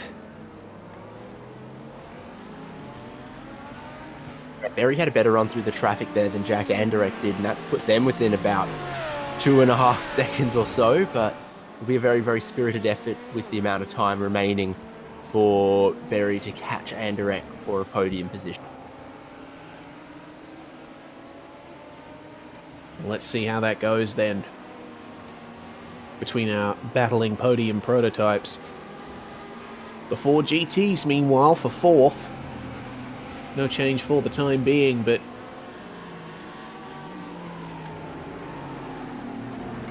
You can definitely see that that all of them are pushing as hard as they can. They know that it's crunch time at this point in the race, and Zach Plummer strong in the final sector that time around. He's almost latched on to the back of Towell and Rossimano permanently.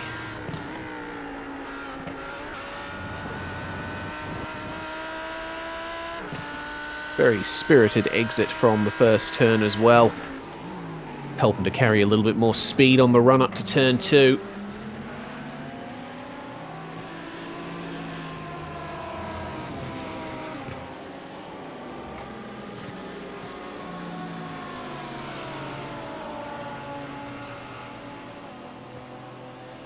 I wonder if the fuel is coming home to roost for Graham Sanders as well, because he's just no longer able to keep up.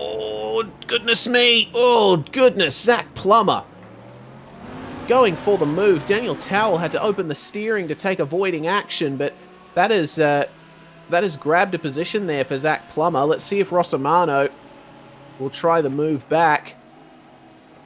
Oh, I am genuinely surprised that there wasn't a massive incident there. Rossimano compromised. That's allowed Bodefer up the inside through the right-hander and coming into the Sachs curve section. Well, he's not going to take advantage there. Rossimano slipping back ahead of him on the run up to the corner. That was chaotic there in the GT class, and I don't think Towell or Rossimano are going to be too happy with Zach Plummer for that. That was a very spirited move.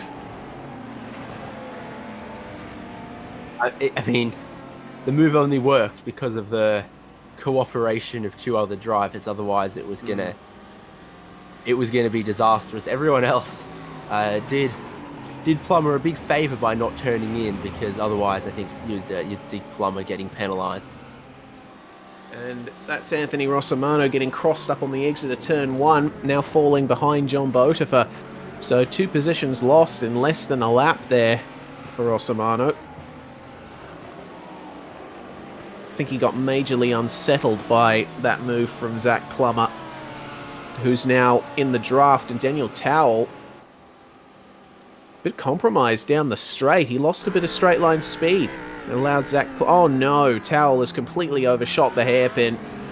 And I think that is a much easier move than Zach Plummer was anticipating. Plummer with the mind games this time. Alternate strategy from the previous lap. Sort of looked and sent Towell very, very deep to try to cover off a dive that didn't end up coming, which meant they got the position in the end there. So Plummer up into 4th. And as I was mentioning, what was, 1 second here, 1 second there between Deck and Sanders is now out to 5, and the pace has dropped off big time for Sanders. Has not dropped off for Berry, though, it would seem. Yeah, certainly. Berry within 2 seconds of Jack Anderek now, as that's a position change between Browning and Ackles. They're going to fight all the way to the braking zone for the hairpin. Fighting for the minor positions in GT, but seems that no matter where you are in this field, there is someone to battle with. Out braking there for Aaron Ackles, as we're hearing Daniel Towell is in the pits, and I think that explains why he was, wondering if this might be a drive-through. Off track at the hairpin. Yep. Yes. So he's exceeded the incident limit, and now has to make that tour through the pits. So, it's all gone belly up right at the end for Daniel Towell. That is a big shame for him. As for Anderek, a bit of traffic in the final sector might give a slight advantage here to Andrew Berry, but then he'll be compromised through the last couple of turns. That is the full send Lamborghini of Tristan Iglesias, the GT leader, sneaking up the inside into the final turn for Andrew Berry. And the battle will continue, but prototypes will only have 2 laps to go here, so I'm getting the feeling that that position is done and dusted. It's going to be white flag for Marcus Deck this time round, and it's been a valiant fight for Marcus Deck, fending off the advances of Graham Sanders, but making that pit stop a lap later certainly helped him out there, and he's been able to push harder to the end and will extend his championship lead as a result, we are thinking. If Towell and Rossimano were that close to their incident limit, no wonder they scattered like a flock of seagulls when Zach Plummer went down the inside. Yeah, very good point. That explains a lot about that incident. But still, they've both ultimately lost out from that. It's Rossimano now on his final lap is going to try his best to gain the position back here from John Botifer. The two Lamborghinis. Oh, Marcus Tech making a little mistake at the hairpin on his final lap. Run a little bit wide, but I think he can definitely afford to, because Graham Sanders, as we said, is very far behind, having to just coast to the end on what little fuel he has left.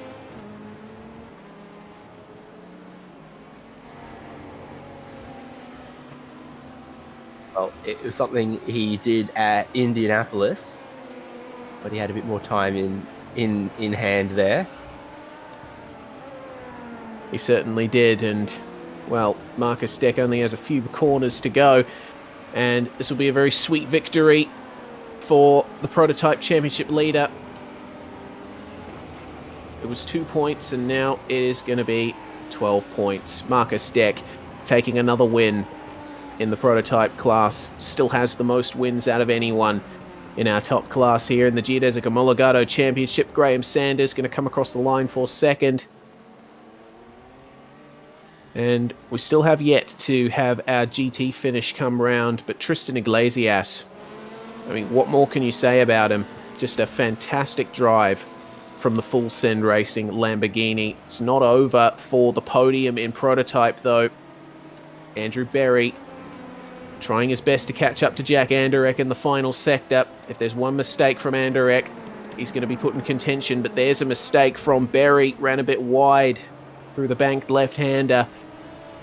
That's an extra couple of tenths that he'll have lost. So Jack Anderek on the podium once again here at Hockenheim to back up his result at Monza. Brilliant stuff there from the number 9, but we're about to get our GT winner coming through here, David.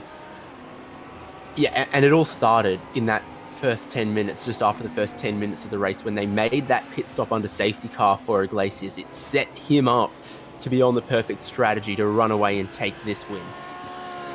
Certainly did. Flashing lights across the line, weaving. Iglesias, a very happy camper at the moment, and Spencer Kostovich will be as well. Makes it a Frozen Speed Full Send Racing 1-2 in the GT class, with Dakota Fripp coming home in the third place. It looks like he's run out of fuel across the line. Seems that Kostovich did as well. Popular thing to do today. Indeed it is. Well then, that is pretty much all of our field finished, and we can go through the unofficial results here from round 7 of the Geodesic Omologato Championship. Marcus Deck, another victory there. Pitting a lap later gave him the fuel he needed to get towards the end, with Graham Sanders coming home 6.9 seconds behind. Jack Anderek completing the podium. That's 2 geodesic cars on the podium. Great result for that team.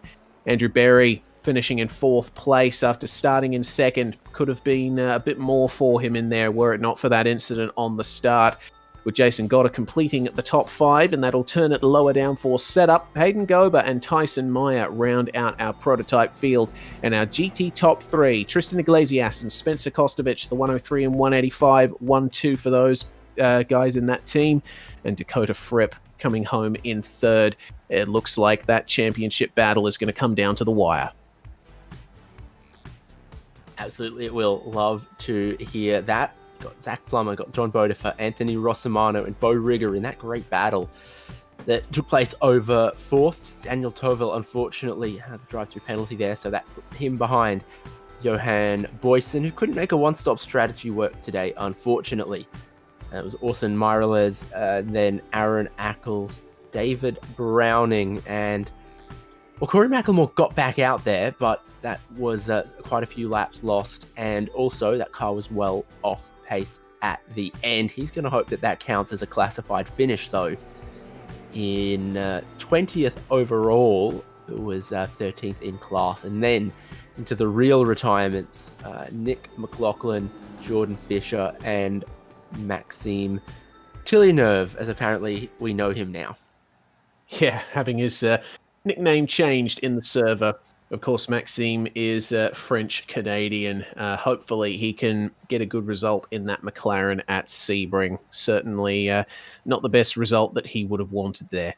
We're going to go on another quick break here on SimSpeed TV, and when we come back, we will be interviewing our top 3 in both classes. Once again, you're watching the Geodesic Omologato Championship, Round 7 from Hockenheim.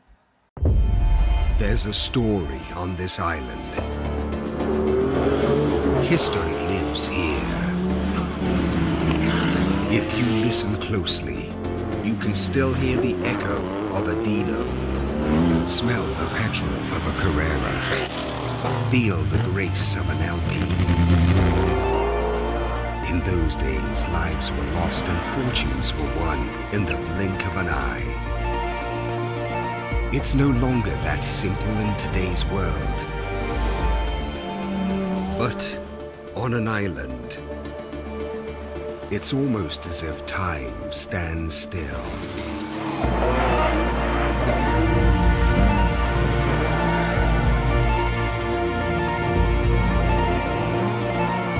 Honoring the past by racing into the future. Motorsport, it's in our DNA.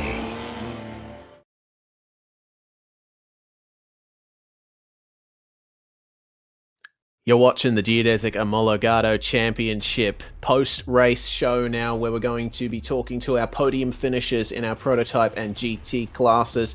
Unfortunately, Marcus Deck, being in Germany, it is very early in the morning for him and he can't afford to be too noisy, so we won't get a chance to chat to him, but we will get a chance to chat to the number 24 of Graham Sanders for Geodesic Racing. Welcome, Graham. Second place for you. Fantastic result, but it seems that it all came down to fuel in the end.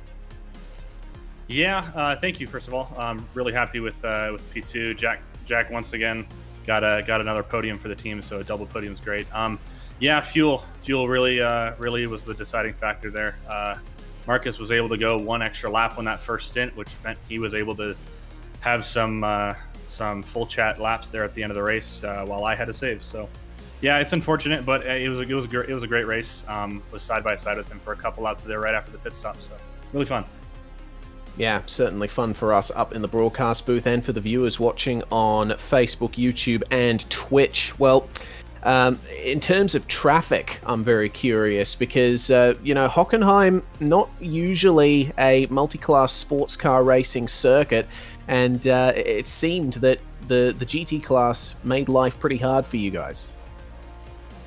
Yeah, it was pretty tough. That last sector, it was, believe it or not, it was actually a little bit easier to get around traffic than I thought. Since the closing speeds coming into the last two corners there were so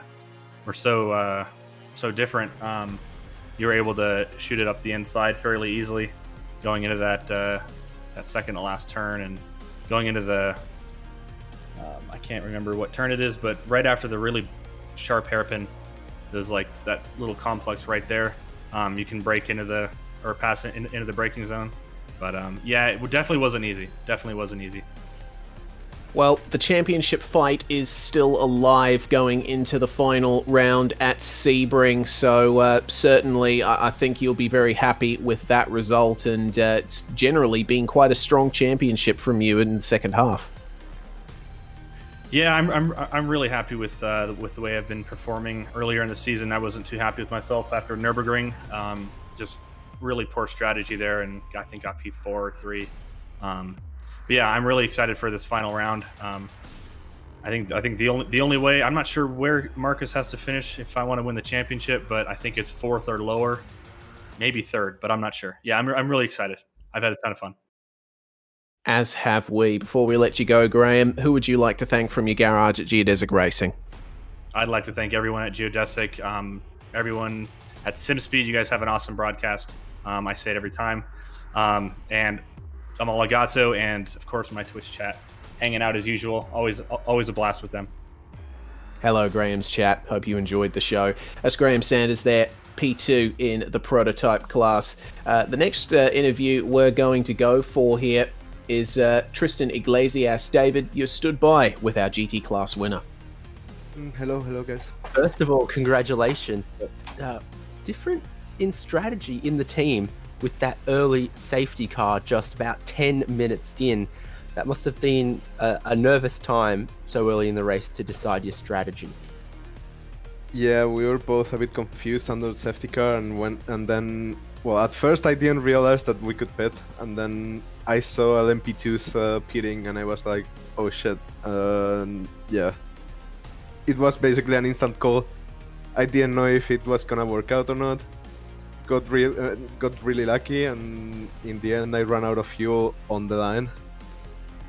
And yeah, Spencer is probably the real winner today. Kinda stole that, but yeah. As you lose on that one, the strategy was really important. For a second, we were wondering if the other cars in class were going to be able to go one stop by saving some with the safety car, but they couldn't. And I guess that's how you needed to be patient all race long, and right at the end, it was yours. Yeah, I had to save a little bit of fuel because otherwise I wasn't gonna make it. But yeah, in the end, I'm glad it worked out.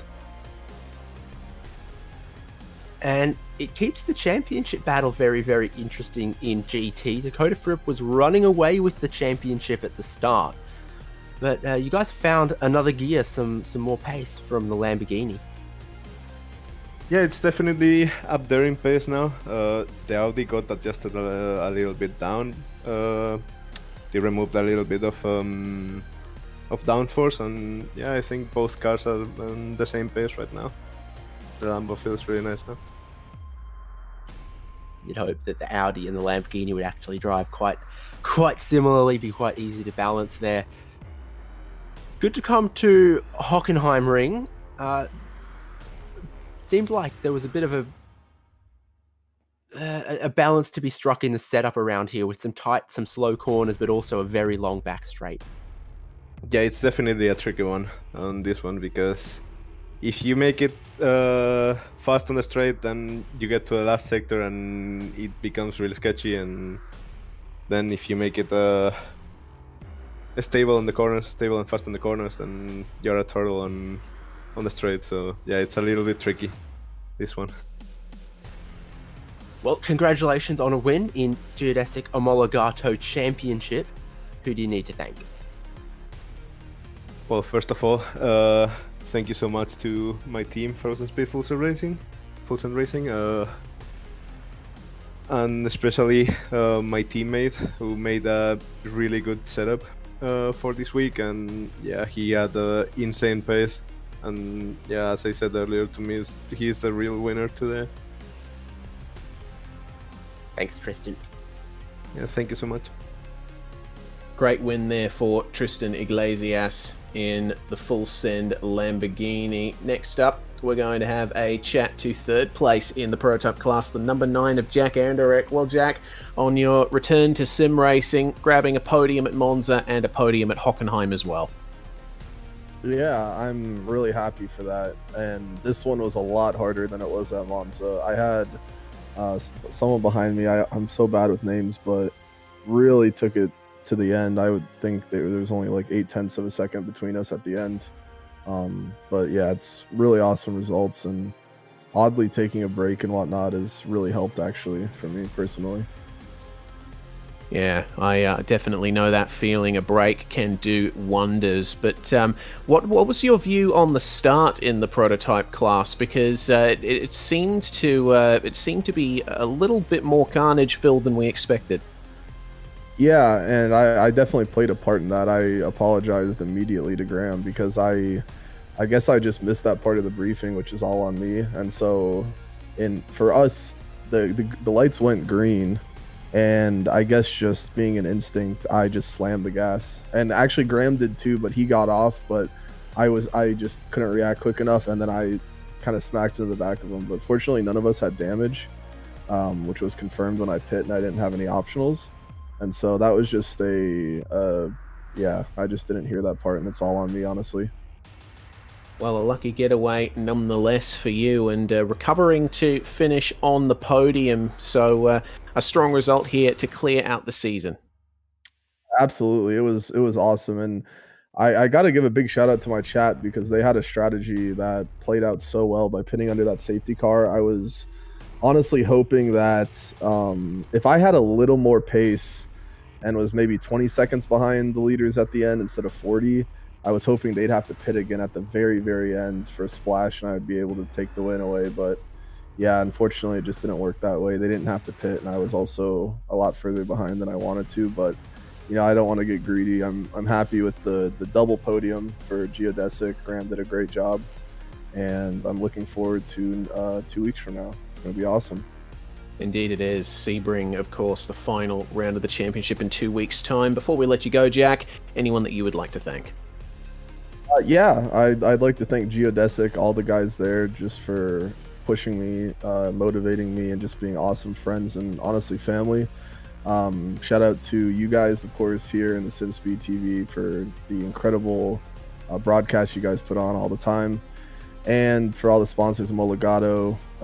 Shout out to Riley Downey as well, who's a great friend of mine and makes free setups for the GT4 and TCRs for the Michelin IMSA Pilot series. So yeah, pretty cool. Pretty cool indeed. That's Jack Anderek, third place in the prototype class. Next driver interview, David. It's a very strong 1-2 for Frozen Speed Full Send Racing. Spencer Kostovich is with you. Exactly, Spencer. On the opposite, well, not the opposite strategy, but the different strategy to your teammate, you still managed to fend off Dakota Fritt to make it that full send 1-2. Yeah, you know, that felt okay, but it's a little disheartening when you're able to do that against Dakota, and then your teammate is on an opposite strategy and beat you by 14 seconds. But you know, I have to respect it. When the safety car came out, I didn't even think about pitting. I don't know, especially being the first car in the line, I was like, I didn't want to make the wrong choice by pitting and then having bad track position and all that. So it was definitely conservative. Tristan he just made a better calculation, and you gotta respect that, I suppose. Tyre wear's changed a bit for the GT3 cars. Did you notice that at all in this 90-minute race? Because by the end, it looked like there were a few drivers who were slipping and sliding around. Yeah, I would say the biggest difference is in the final sector with those really skinny corners and sort of really windy, and when you're getting on the power, it can get out from under you, especially when you're driving super hard for 90 minutes. But yeah, I didn't think that it was awful. Definitely not too different than anything that we've ran previously this season, though. Some of that could be the surface or the time behind the safety car. What goes through your mind for a couple laps behind the safety car, though? Because it's a decent sized lap here. We spent a fair chunk of time with that safety car. Well, I mean, the very first thing is, did I make the correct decision by staying out? And honestly, it felt a little bit better that Dakota stayed out behind me. If he had gone in, then I would have definitely been sweating a lot more. But yeah, I mean, 3-4 laps around Hockenheim can get a little bit boring, but you know, just looking forward to the restart and definitely trying to definitely keep the off tracks to a minimum. Many drivers with some close shaves on the fuel at the end of the race, but what about that incident limit? We definitely saw a few other drivers, including some in GT3, fall afoul of maybe racking up a bit too much car contact or running off track too often. I know that if I had gotten a 4X at any point in those last, I want to say 30 minutes, I definitely would have gotten a drive-through, because I think I ended with 13. And it's difficult when you're trying to run away from Dakota, who's pushing as hard as he can. It's so easy to go a little bit wide, and even though you are very aware that you're not supposed to do that, it's kind of just second nature to go as fast as possible when you got somebody behind you. So yeah, of course, the racing driver mentality sets in when the track is green and you gotta go racing. 5 kilograms on the Audi, 5 kilograms on the Lamborghini, no ballast on any of the other GT3 cars. It seems like that was fair, or was that maybe even not enough to stop you guys? I think that I think maybe that was just a little. I think race control just wanted to do a little bit to maybe potentially spice things up, but in the end, I think this track just suits the Audi and the Lamborghini, and I'm not sure that even 20 kilograms would have slowed the cars down enough to be slower than those cars. So I think it was okay. I think it was just a little. I think race control just wanted to maybe help out the rest of the field. I'm not sure. Well, even with carrying your teammate on setup, carrying 5 kilograms on ballast, you still bring it onto the podium. Who are you going to thank? Full Send Racing, as usual. I want to thank my family for watching. They're my biggest supporters. I want to thank Tristan, and shout out to him for the strategy. You know, that's a tough call to make, and you know, he did it. So yeah, and thanks to you guys. The broadcast is incredible to watch back every week, and I really enjoy it. So yep, thanks a lot. More than welcome. Look forward to seeing you for the final round. Spencer Kostovich there, second place in GT, and our final driver interview of the night is going to be Dakota Fripp, the championship leader, at least up until this round. Dakota, still a strong result for you getting a podium, but it seems that decision to not come in under the safety car potentially cost you. Yeah, for sure. Tristan made a good call, and yeah, I just had to try to see what I could do pace-wise against Spencer, but Spencer was really quick today, so it looks like it'll just be third. Still, it's a strong result, and it keeps you well in contention there for the championship coming into the final round at Sebring. So congratulations on that. It's going to be a very exciting final race at Sebring. For sure. I mean, I'll be definitely trying to work a little bit harder to bring the pace up a little bit closer at Sebring.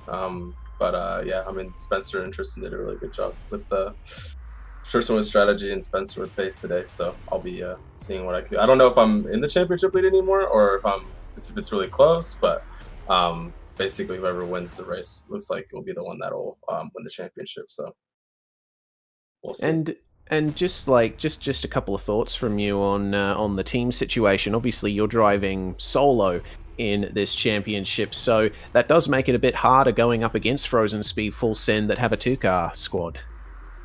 Yeah, I mean, I guess it made it somewhat hard on some of the starts when they were starting near each other. But other than that, you know, Spencer is you know, in his own.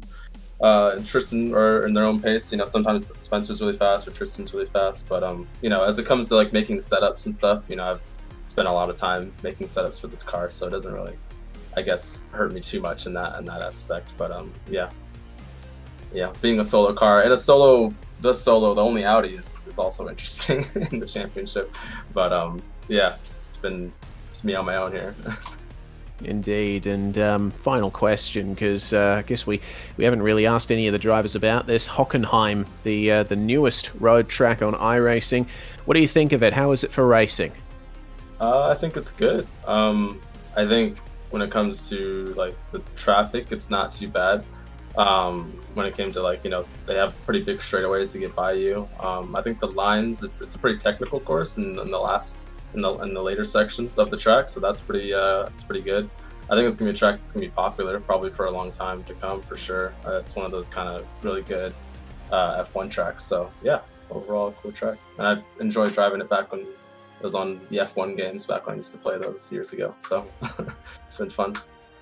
Blast from the past. Well, final round at Sebring in 2 weeks' time. It's certainly going to be an interesting battle for the GT Championship. Before we let you go, Dakota, anyone you'd like to shout out? Yeah, of course. Vendaval, Sim Racing, all the guys there. SimuQ, the guys that support us. Draw Once as well. They have a great operation, and looking forward to the next rounds hosted by the Geodesic guys and being broadcasted by you guys. So it's been a fun time.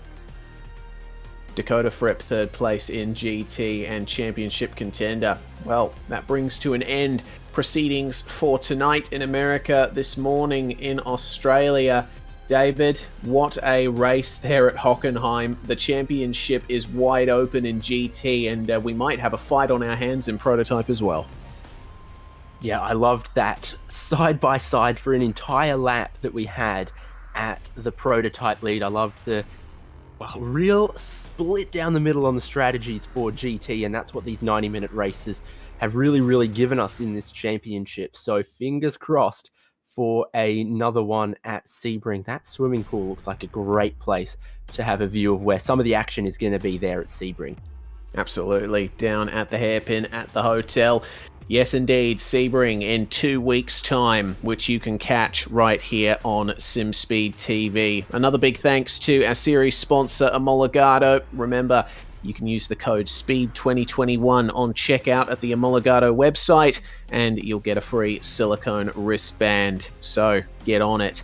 Thank you very much to all the drivers for putting on an excellent show. Thank you to Geodesic Racing for putting this series together in the first place.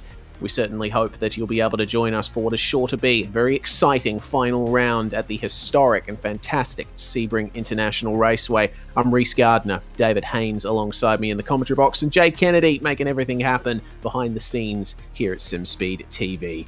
Bye for now. We will see you in Florida. I went as a spectator to Silverstone, walked around the car park where you saw lots of racing cars and Bentleys, and I saw one that appealed to me. Yeah. So I sat on the step all day until the owner came along, and I said, "How much do you want for this 8-litre Bentley, a 2-seater, very powerful car?" Oh, he said £250. I said, "Oh, I can't afford that." So I said, "Let's go and have a cup of tea." Yeah. So he said, "Well, what could you afford?" I said, £200. Yeah. So he said, "Right, done." So he slapped my hand like that. Deal was done. He delivered the next day.